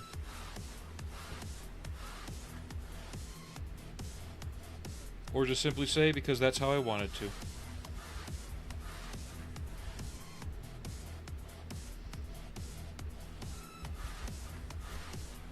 Oh, I'm sorry, I didn't know. I didn't know I had to check with the rivet counters before I built a model.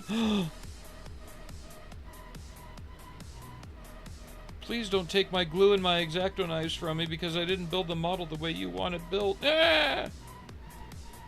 Sorry, was that a bit much?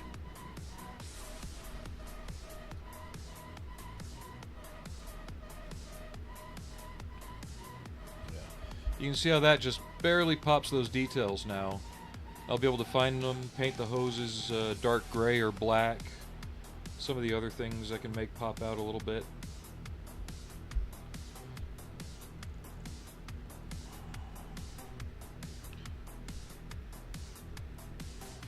No, but it's kind of...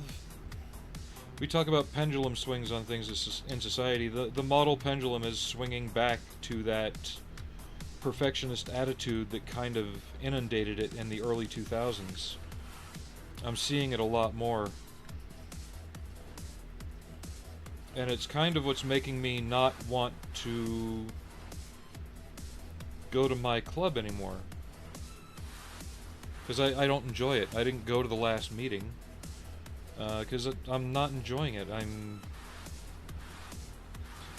I'm not seeing a lot of, here's what I did and I had a blast doing it. It's like, here's what I did, this kit was shit for it. It's like, well, if the kit's shit, why did you build it?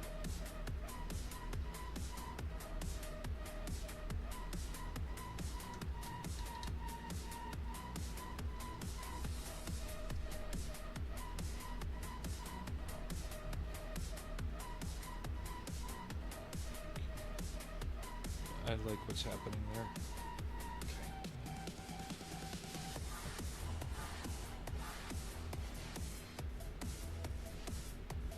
Like, go and read here's a good example. I haven't finished the model yet just because I'm dragging my ass on it. But I've had no problems building it. The only reason I haven't finished it is exactly that. I'm just being slow about it. Look up the Kitty Hawk 132nd OV10 Bronco D. I think it's the OV10. The OV1 is the Mohawk and the OV10 is the Bronco? I think so. But read a selection of the reviews on that, and you'll see some are glowing, and some are shitting all over it. And it's like, well, which one do we go by here? How about this? Just buy it and build it. I didn't have an issue with it.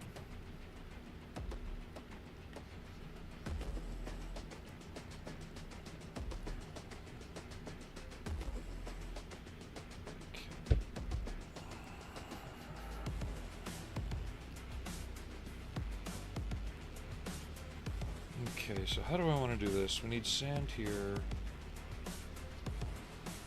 Okay. I've got a rough idea now what I need to do.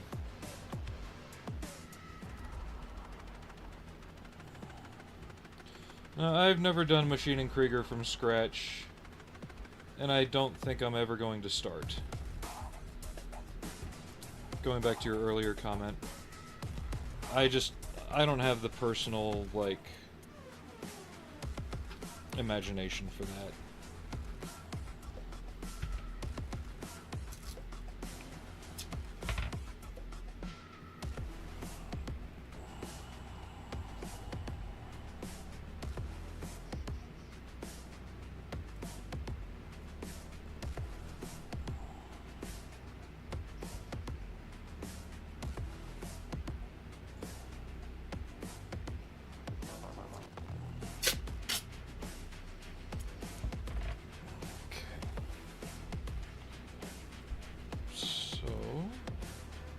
Come up like this, cross there,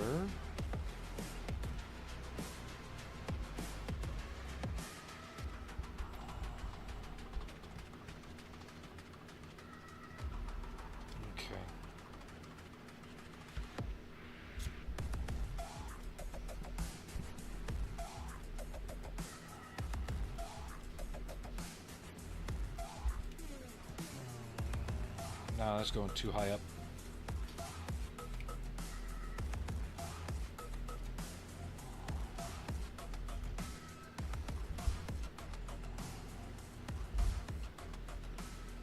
I should really go with the thinner tape like I was. The only reason it worked there is that's a relatively benign place in terms of the curves.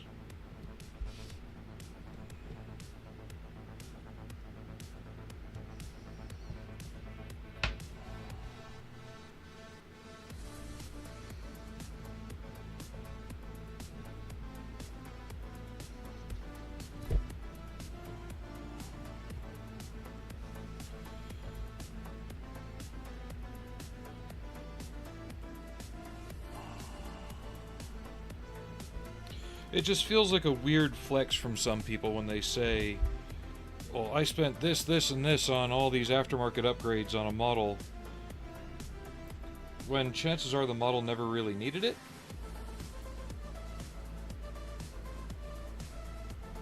And it was already expensive enough.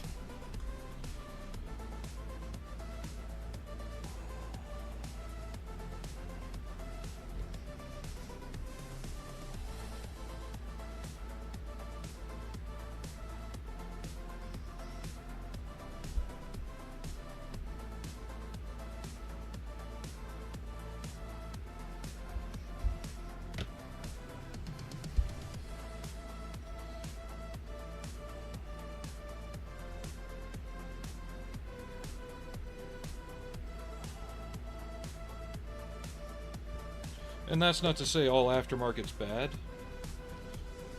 There's a lot of times reasons for some.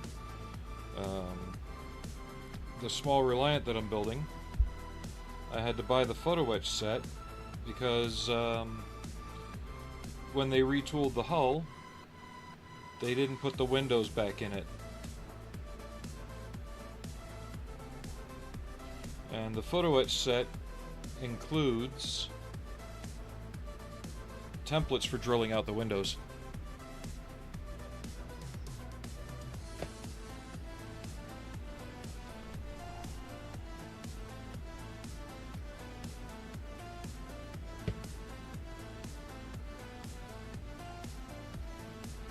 And some minor fixes for other things if you wanted to have them.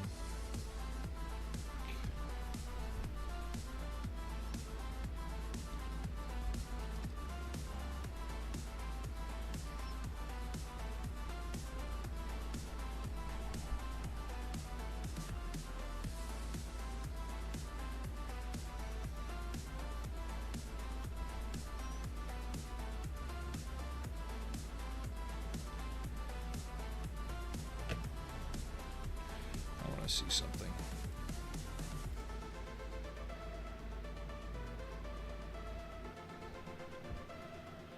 So like, yeah, another example of how I want things to grow and how I feel like Twitch is kind of stagnated is that Helixer and Ma.K are the first two subs I've had in months that have actually changed my sub counter. Or not sub counter, my follower counter. So either other people that have resubbed weren't new subs, or something weird's going on. So, and I appreciate that.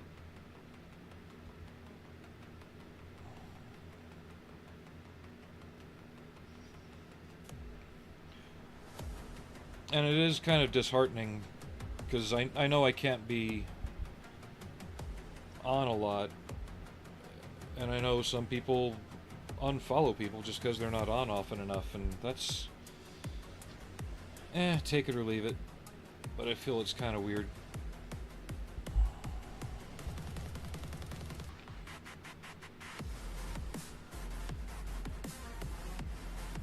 And right now, I'm sorry, but my max is usually 2 days a week, unless I can get something more going.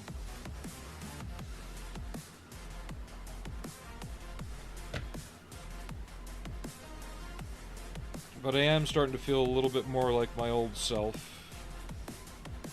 before the dark times.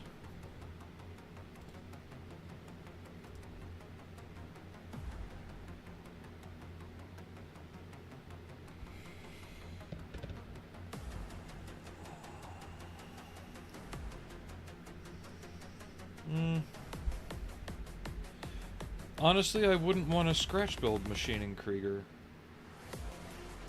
Not because I don't like it, but because if I make it, it's not Machining Krieger. I really don't like... Is there a challenge to it, like making your own news spotter? Sure. But at the same time, if I were to like seriously consider scratch building creations, I'd rather come up with my own design than ape somebody else's. Right?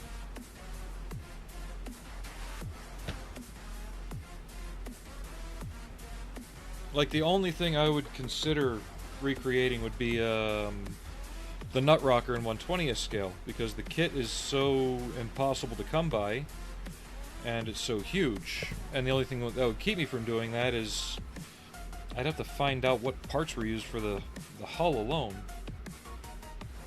or just sculpt it myself. But again, if I'm spending that kind of time and energy, I'd rather just come up with my own idea and go with it. And that's not a slight against Machining Krieger, I feel it would be better spent that way, you know?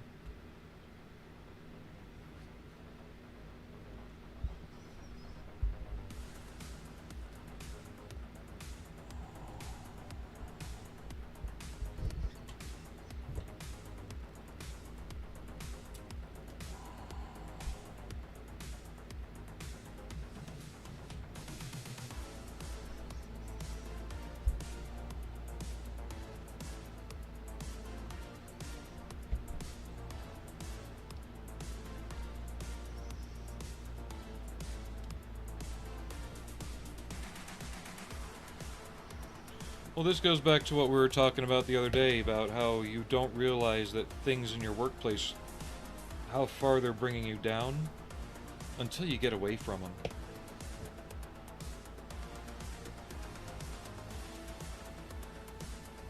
And sometimes you just gotta do that. You can't... You can only let it bring you down so far. You don't let it kill you, you know? And that's the decision I had to make. But I also had good support between my wife and Aries and other people.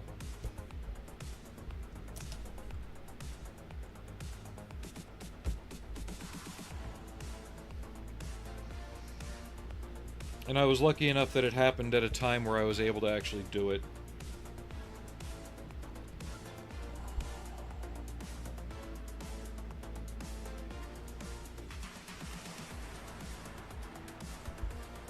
And I was able to get back into another job quickly.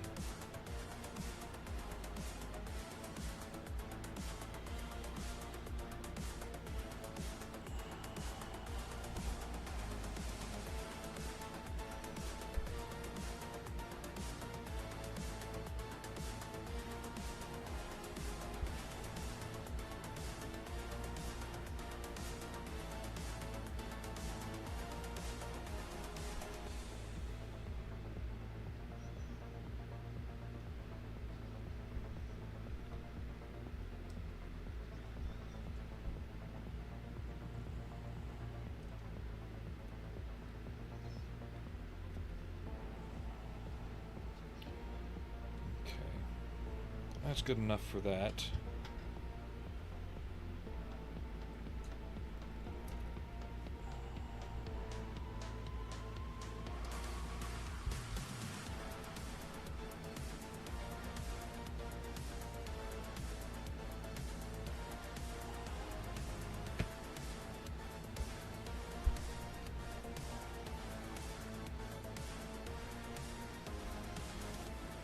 And I'm also trying really hard to not let things get me down again. It's not as easy as you think.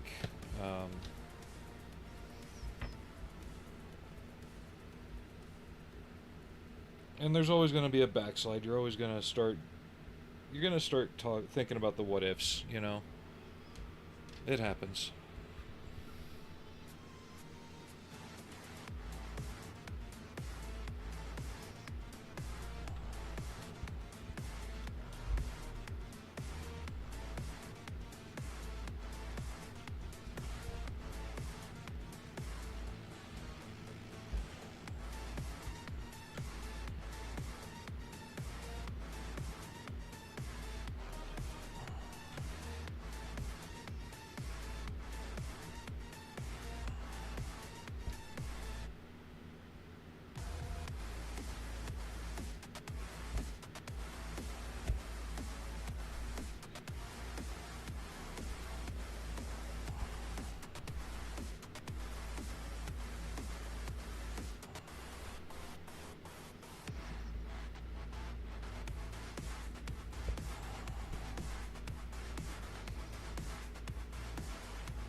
But also keep in mind, I'm going from my own experiences. Do not hold me responsible for if any of my advice I give does not work out for you.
Touch nothing. I've loaded live munitions on them.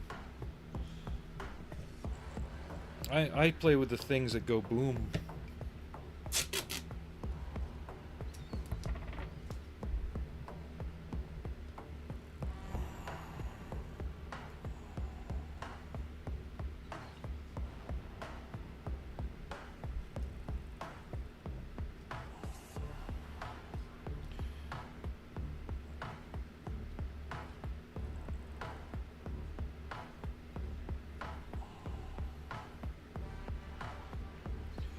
I just hope that one F-16 in particular gets sent to the Air Force Museum once they fully retire it.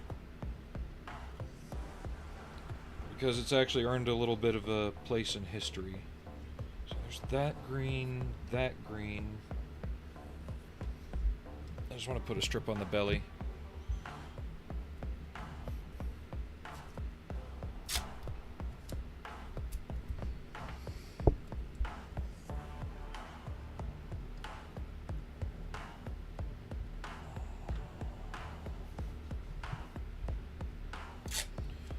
But Google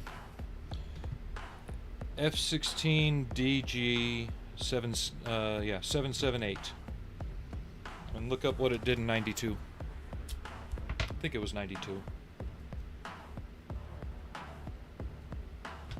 As far as I'm aware, it's still flying out of Luke Air Force Base, Arizona.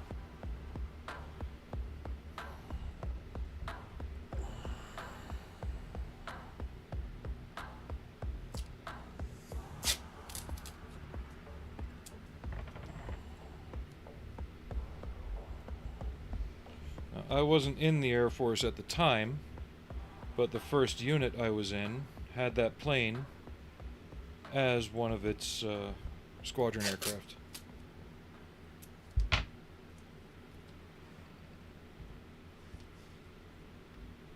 And I have a 48 scale version of it sitting on a shelf.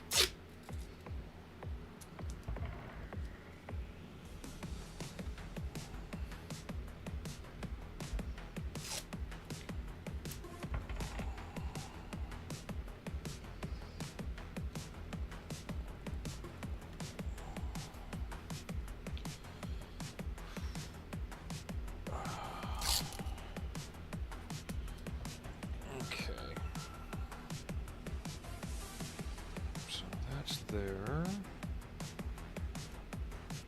I'm just going to give it a strip of the green down here.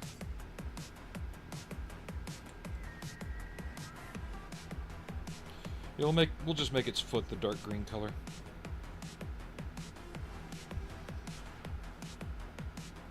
Okay. this, we'll just make its entire upper leg that color.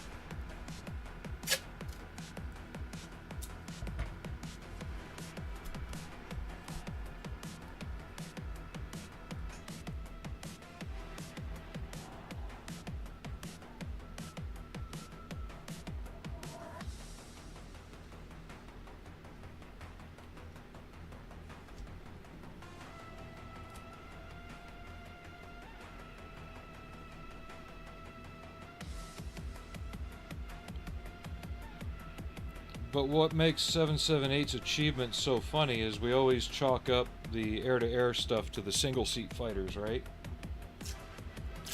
In F-16 world, it's basically like a station wagon winning NASCAR.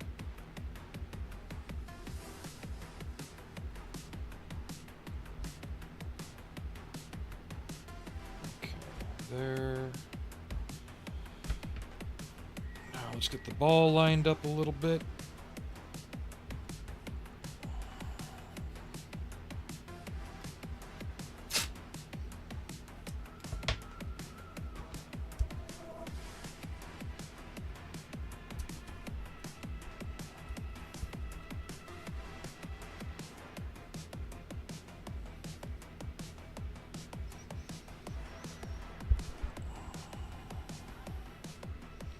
We're just going to bring this one over the top like that.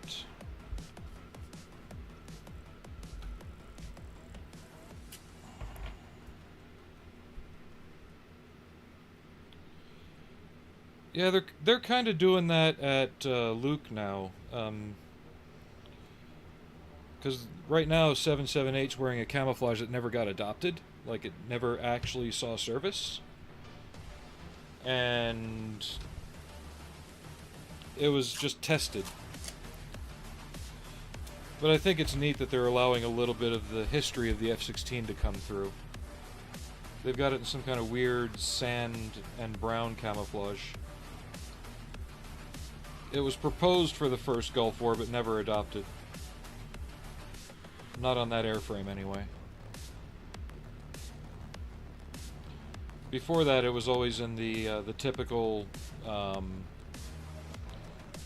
light ghost gray and gunship gray.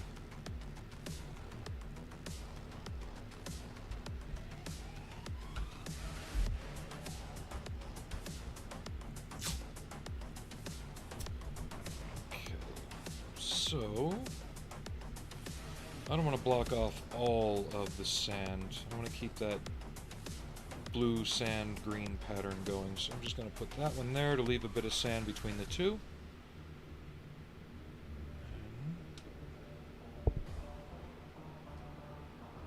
Okay, we're doing blue, green. Okay.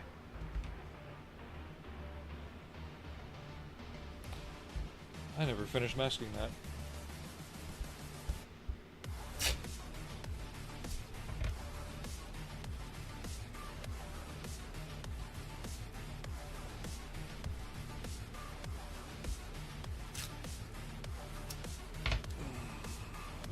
Just make that green. Call it good. All right.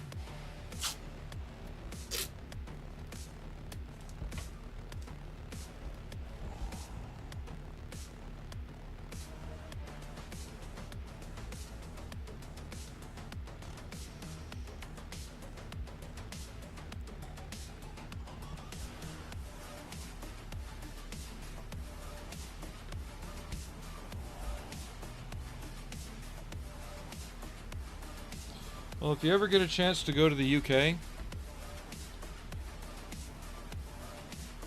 check out the Mach Loop. It's where all those famous low-level pictures of all, like the F-15s and stuff are coming from.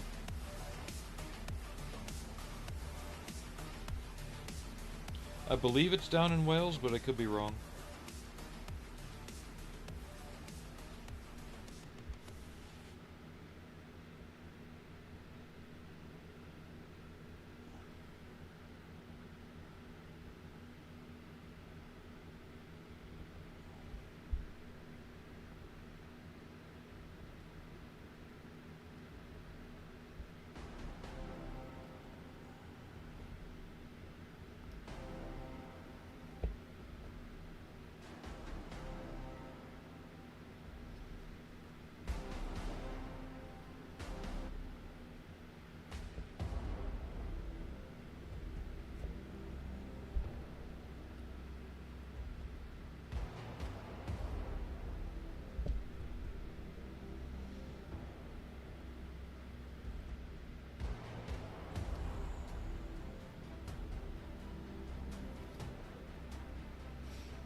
green, green, green.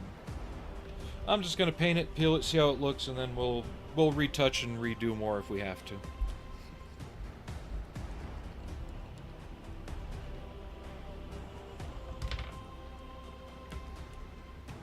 Oh, forgot one.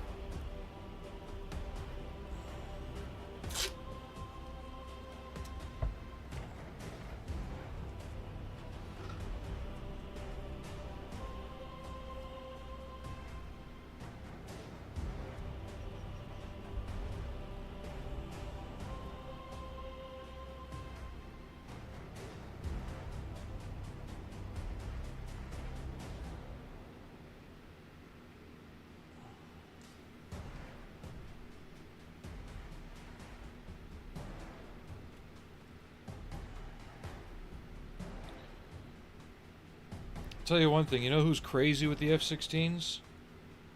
Poland. They do some scary shit in those planes.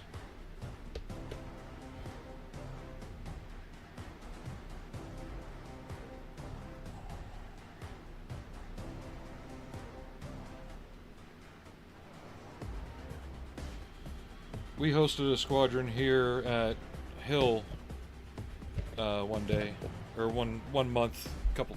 Wow, yeah, we're talking 20 years ago now.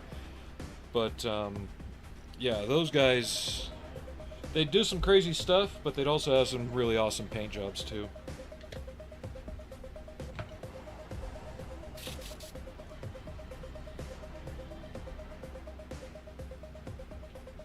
See, we have plenty of this color.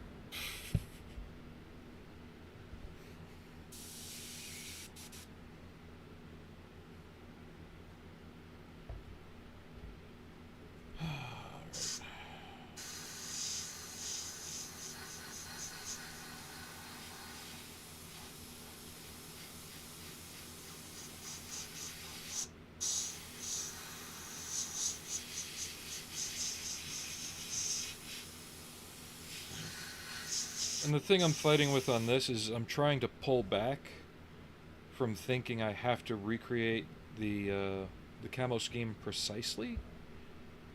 I don't. I just need to make it representative, inspired by, not actual. Give me just a moment and I'll get the music back up.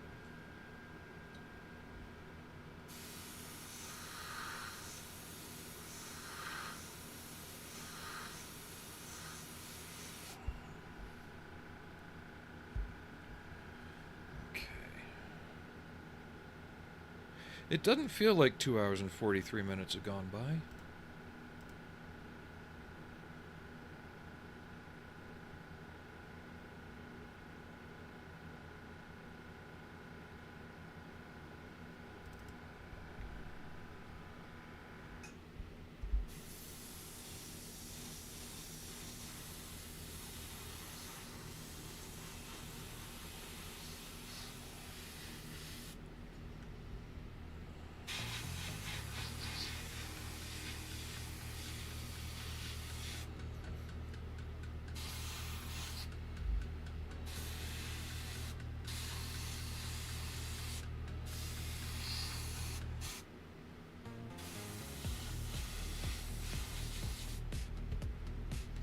Alright, you guys want me to keep going past my usual 3 hours? We can do that. It's another reason I started earlier today. I wanted to try and push that limit a bit. Got plenty to work on this, so it's not like I'll be running out of stuff to do.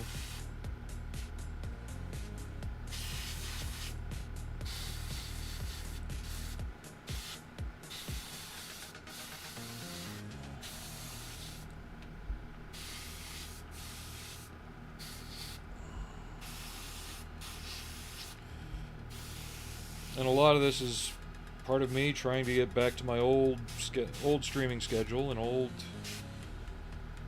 time slots and time frames and all that.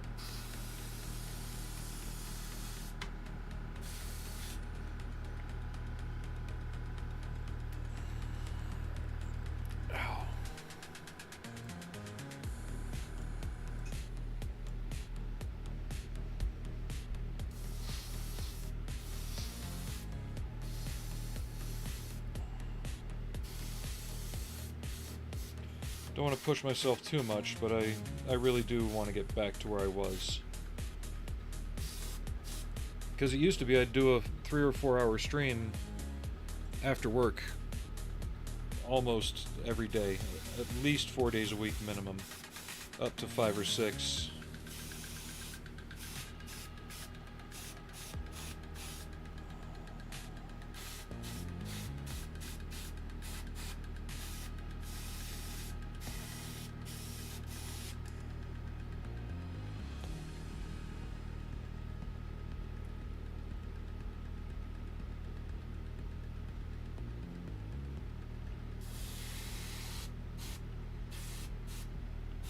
I've seen those pylons.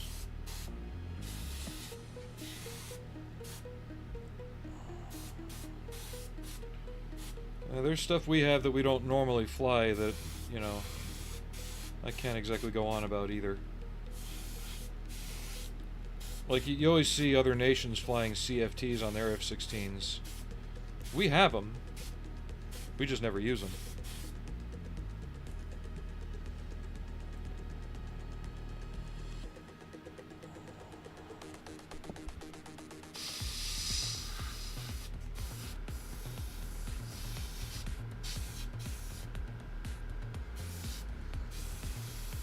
Yeah, I was going to say, I believe the F-35B is the VTOL capable one, but I could be wrong.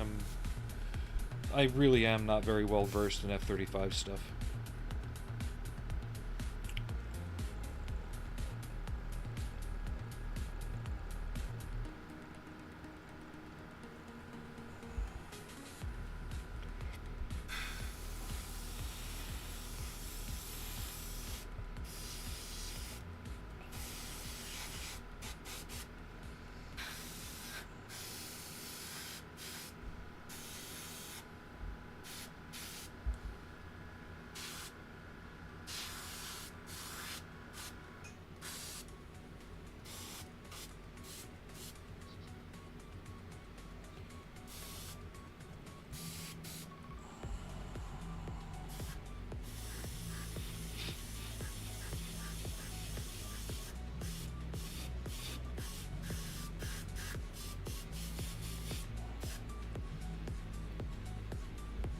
I don't know, does it feel like it needs a green strip right here? Let me get it unmasked and we'll see. I'll leave this paint in the airbrush for the moment. Let me just clean the tip off.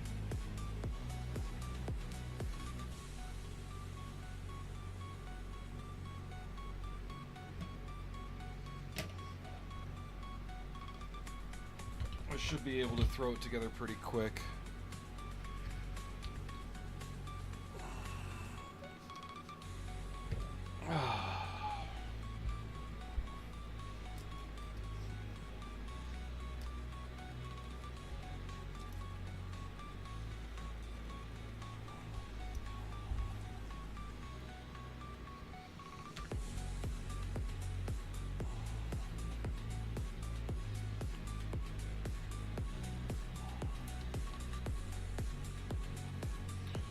Should I do it slowly then?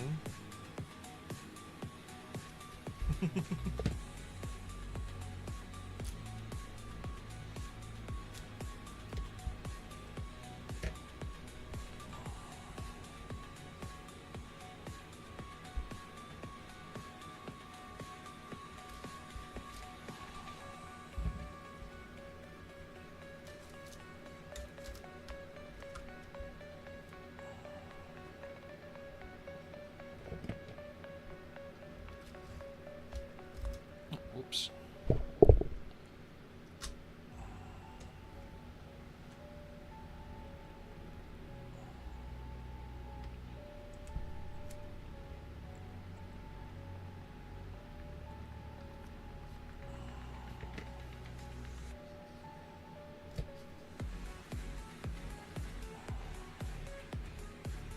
Let's just bring that here,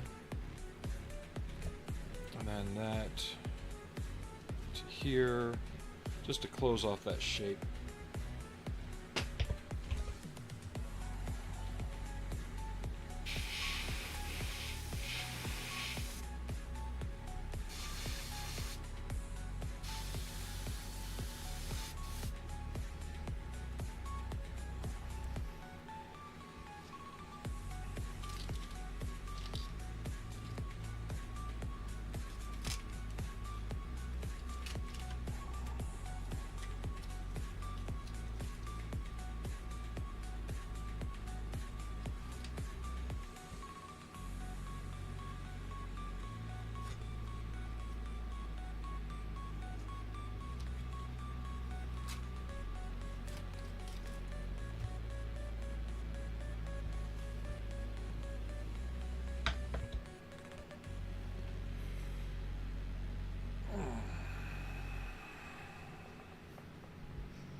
Oh, son of a bitch.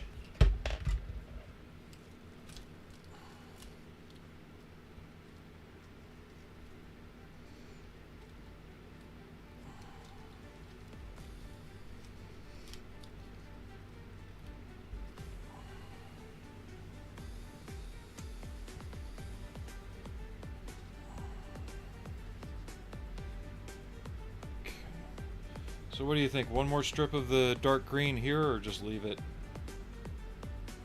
I'll probably just leave it.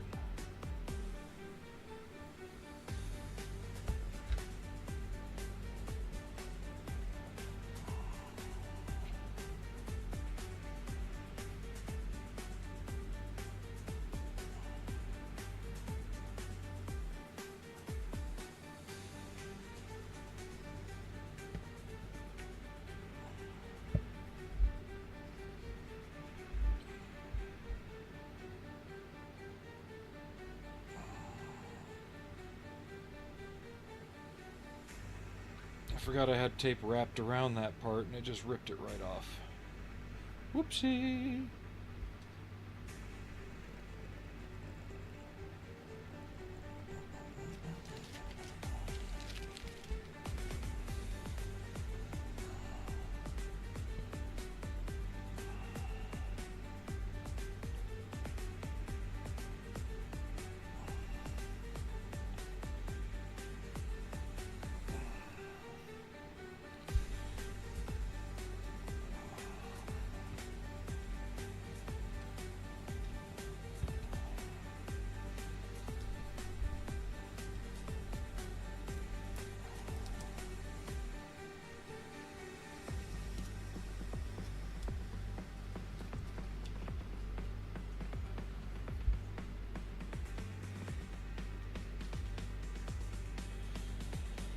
Yeah.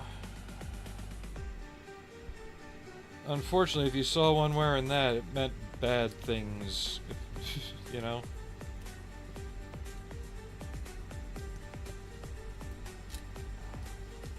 You knew that crew wasn't getting out alive.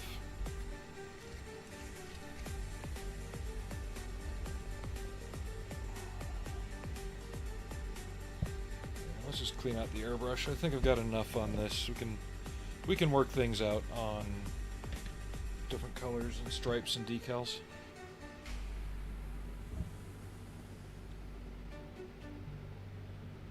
I was almost out of paint.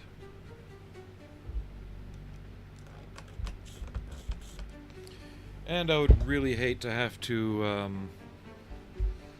mask off Berlin Brigade on something like this.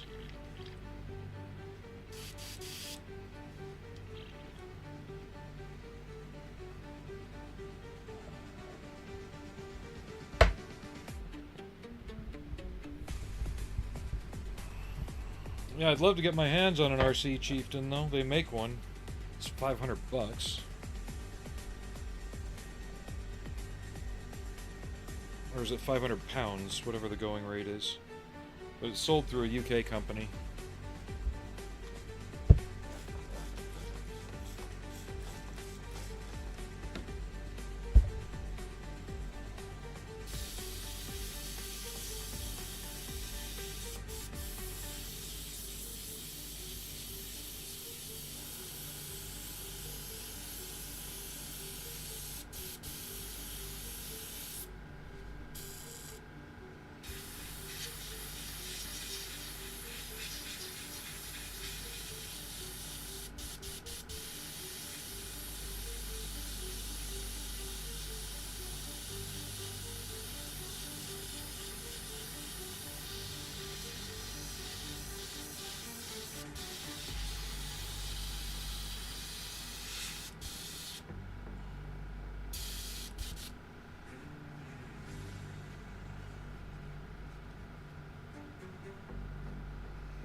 Alrighty, so we got the base paint down. So we reached our objective for the stream today, but I want to do a little bit more. Gonna put the pause screen back up, take a move around break, and we're gonna come back, probably try and get the blue ring on here, and see what else we can come up with as far as markings and stuff like that. Work on the cockpit some more. So yeah, let me pause it and I'll be right back.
Alright, I'm back, and we have a monster with us this time.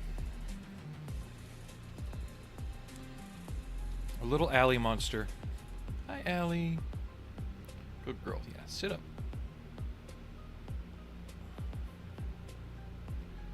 Trying to get her in frame a little better. That's all the way forward. There you are. Hi, pretty girl. So, before we get any further ahead on the craziness here, I want to knock this orange down a little bit by giving it a brown wash. That's just for the shadows, then we'll bring the orange back to the surface. That way that can dry while we work on figuring out the blue stripe and other markings for this.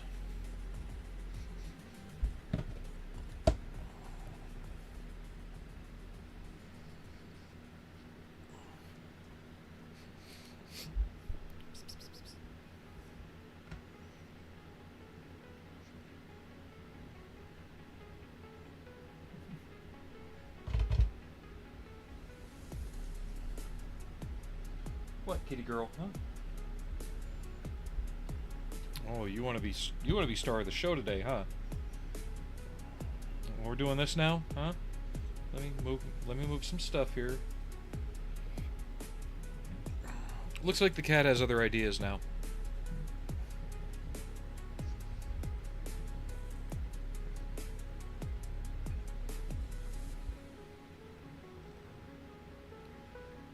One of my many house tigers.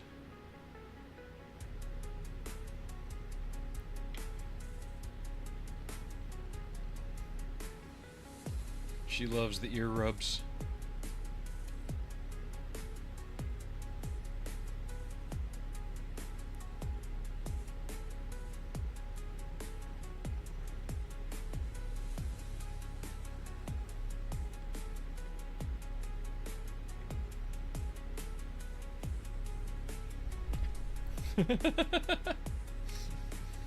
Come on, girl. Over here. Come on, I need you over here. Hey. Over here. Good girl. Lie down. I'm not gonna give you a box top, sorry.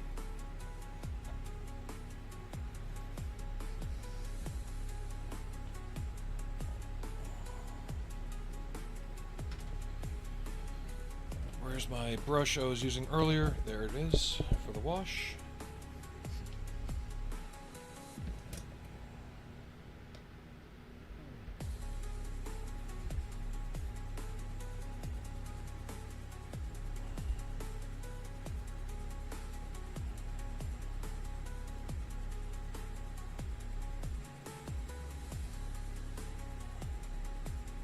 Don't you dare nibble at me while I'm doing this, cat. You'll be on the floor right quick if you do that.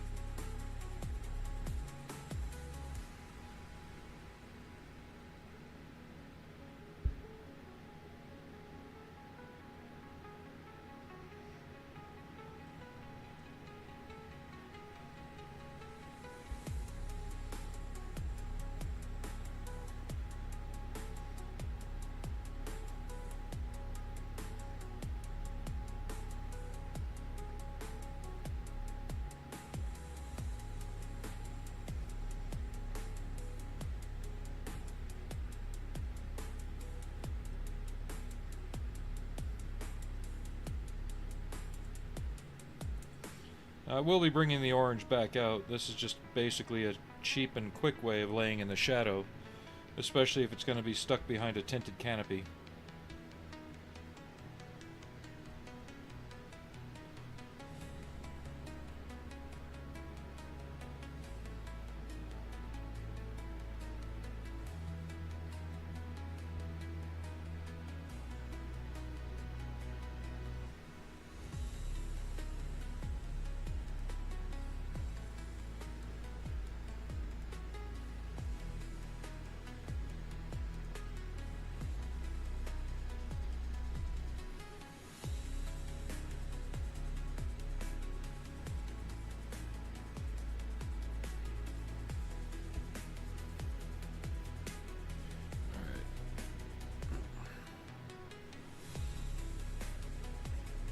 You can sit there for a while.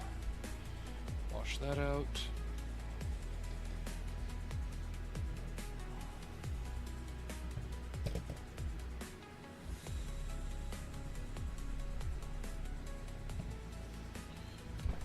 Alright, a little bit more masking tape.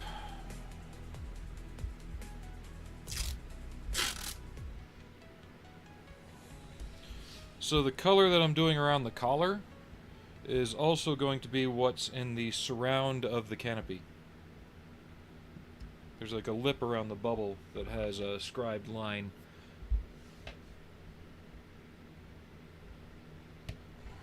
And I might carry a stripe to the back fuel tank, or whatever this is supposed to be, but just like a blue stripe down the middle. That'll be gray. This might be dark gray as well.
And if anyone's wondering why I didn't paint anything in here, you're not going to see it.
I'm not worried too much about these either. I'm going to be painting them up like some kind of metallic color, since they look like a storage clamp of some sort.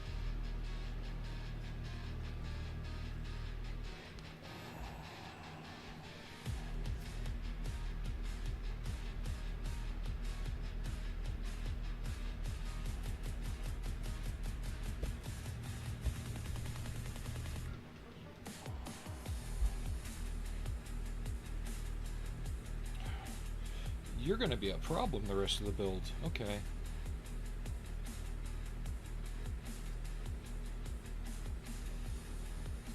Don't know why I just sounded like Chris Griffin.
Now here's another question. Do I get fancy with the stripe like I did on the Fledermaus, or just make it solid blue?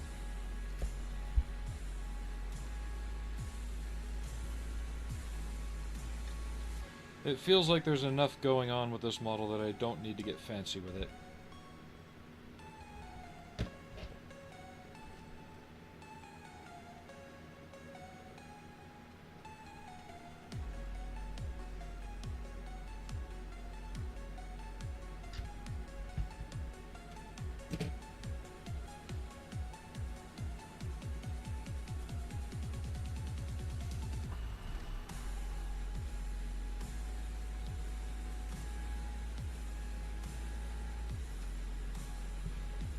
I'm mainly just masking here for overspray in that section. There shouldn't be much, but just in case. And my spine just popped.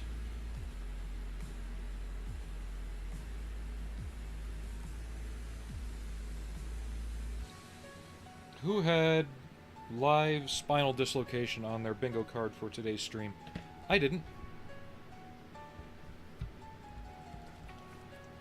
Let me see something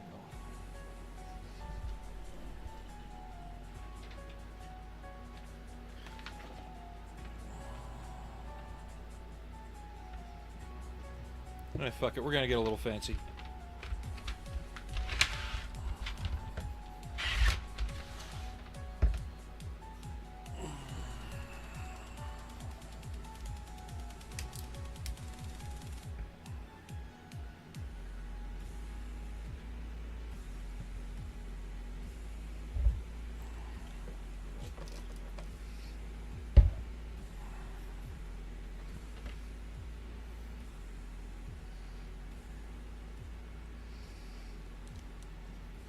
And now that we're not staring at white plastic anymore, let me do this.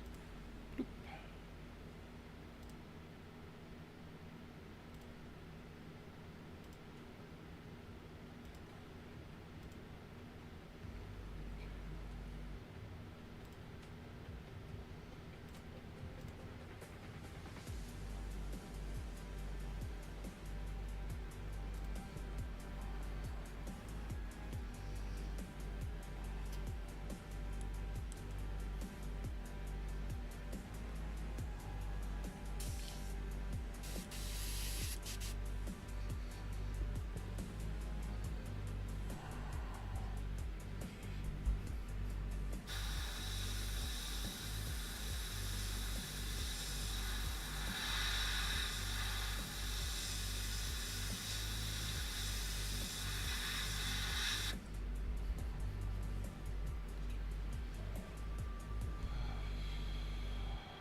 It's whatever I want it to be.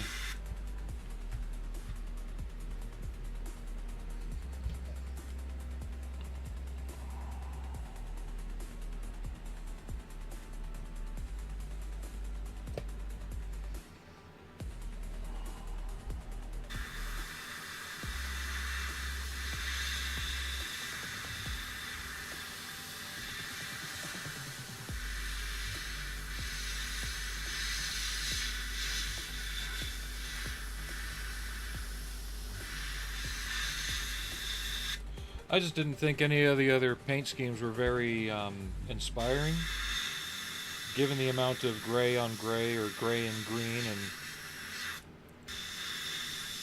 other things I've already got. I just wanted something to be different.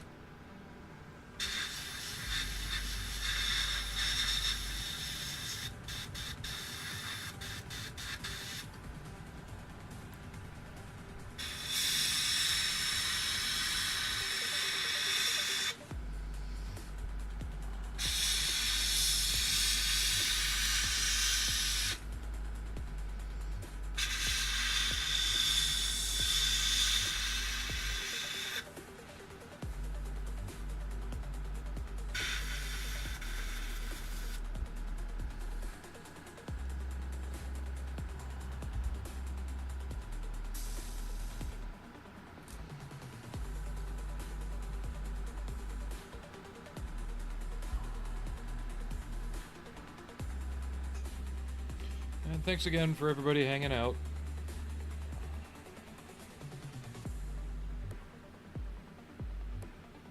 I know today hasn't been one of my best streams. I'm trying to make it work though.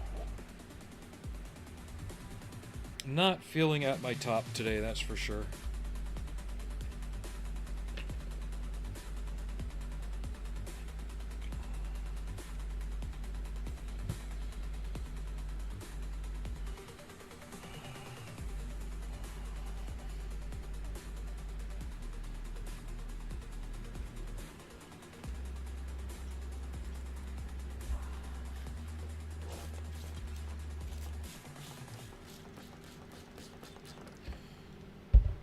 Yeah, I'll probably do the decals off stream since they're boring and they're really not conducive to good streams anyway.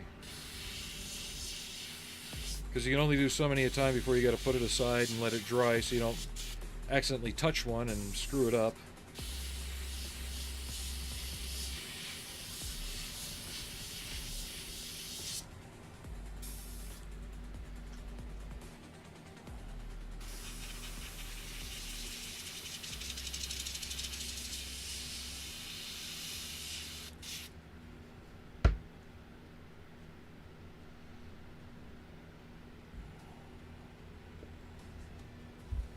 Come on.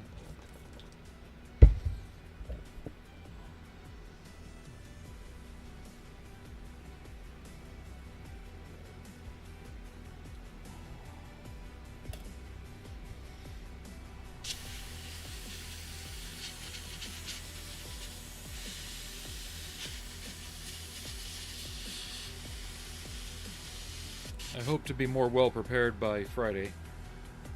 You know, have all the colors and crap that I need.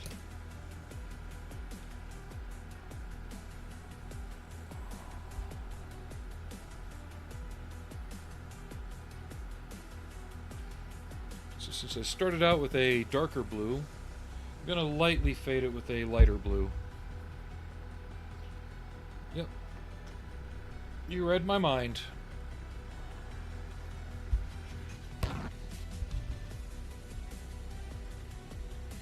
Kind of going for that same fade that I had on the Flater mouse, but not quite as stark.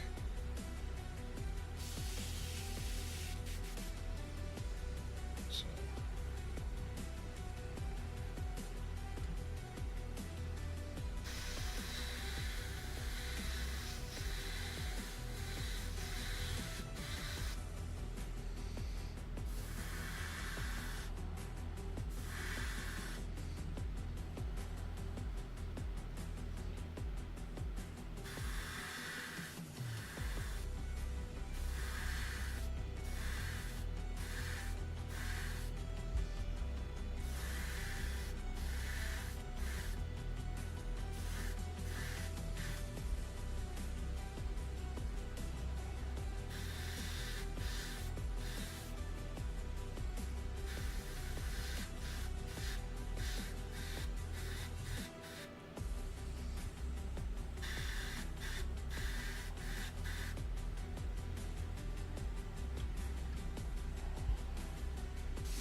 I just don't want to do too light of a blue so it starts to look like this blue.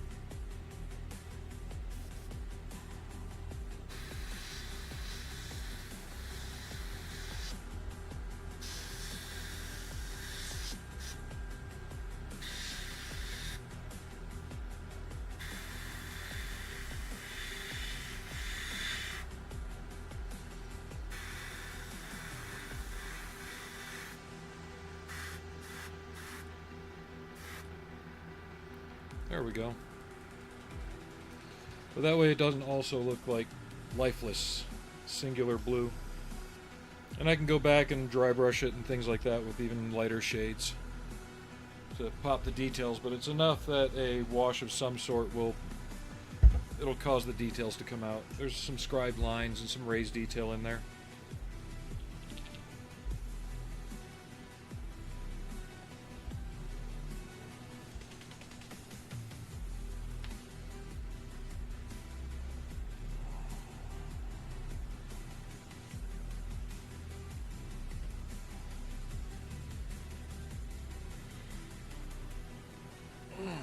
Ow.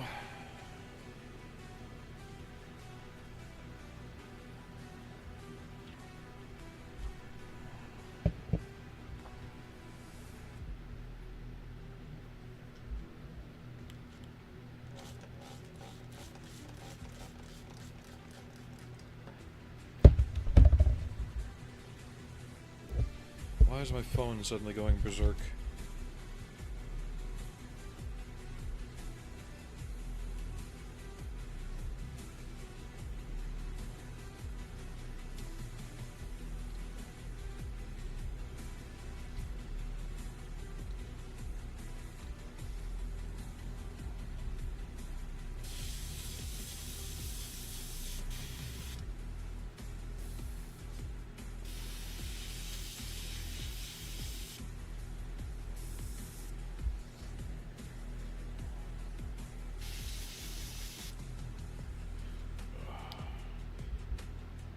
Typically, red is the most contaminating color. When it comes to Vallejo paints, it's blue. Holy crap.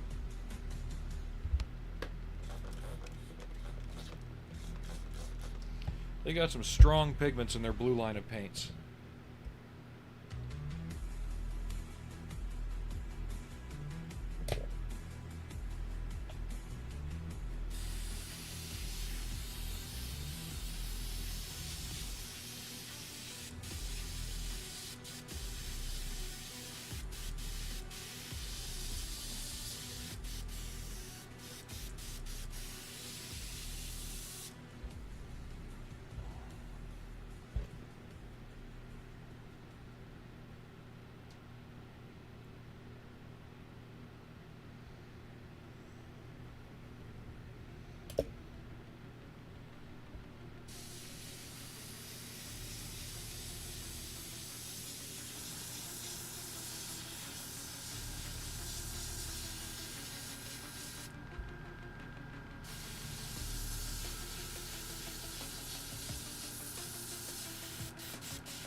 Yeah, the camera makes the blue look a lot darker than it actually is.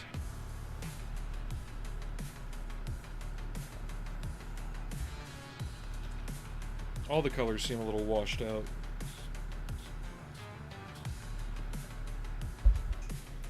Let's see here.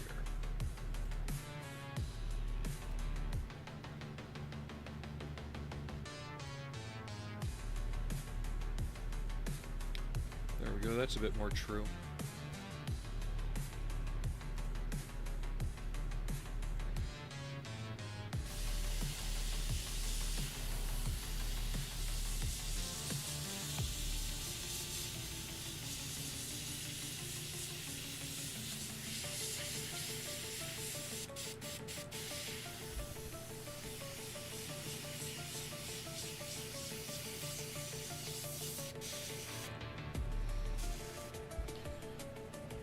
Let's get this tape off. We'll get a temp assembly going. See how this whole thing looks together.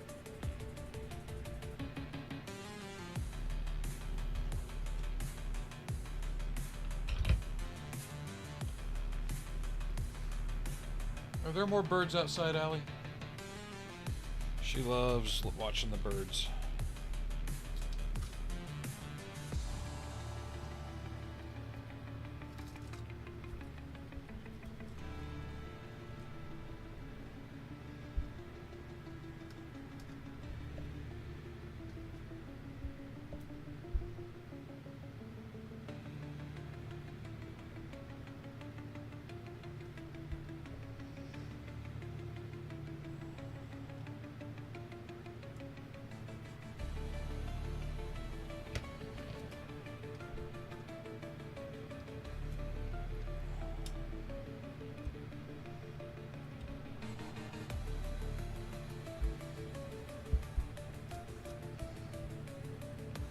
I got a little bit of overspray here.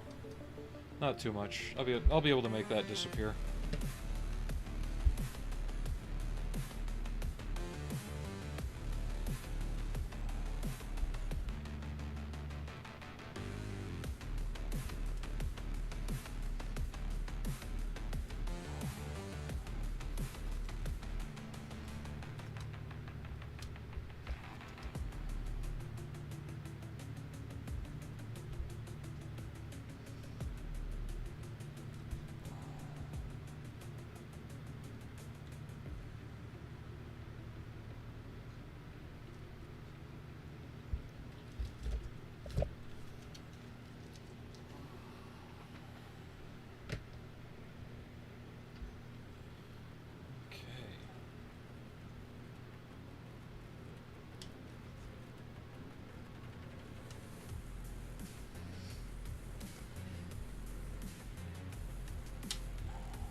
All things considered, I probably won't take that ball off again.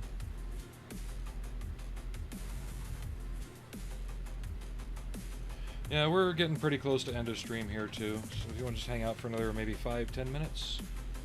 I just want to get a good look at how this is going to be assembled.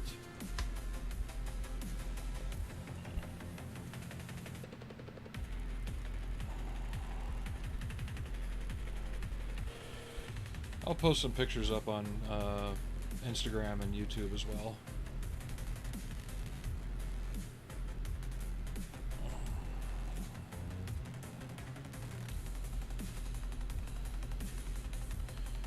Yeah, that's what we're looking at. There's some room for some fun here, I think.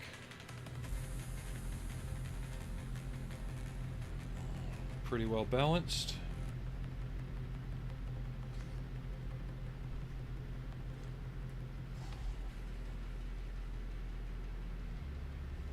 Collar does look like a dog collar though, doesn't it?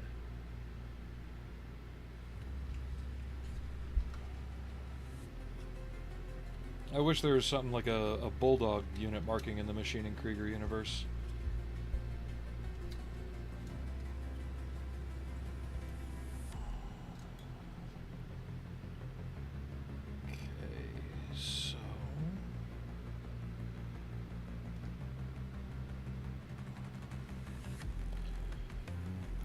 The seat does not have the best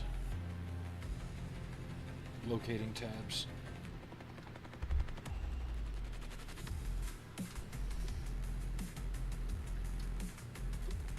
It's tabbed in there for now. This guy just falls in like that.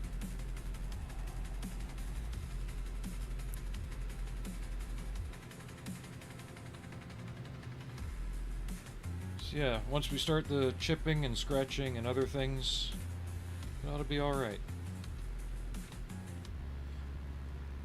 It doesn't like being on my uneven cutting mat, though. But yeah, I think we'll stop stream here, let this cure for a day or 3. I'll work on some other things in the meantime. But thanks everybody for hanging out. Thank you for the follows from... who was that? Let's go to a window that I can see the details. Mordecai and Helixer, thank you for those follows. And if there's been any subscriptions on YouTube, thank you again there. I just hope you all have a good day, have a good rest of your week, and I'll probably see you Friday at best. So, take it easy.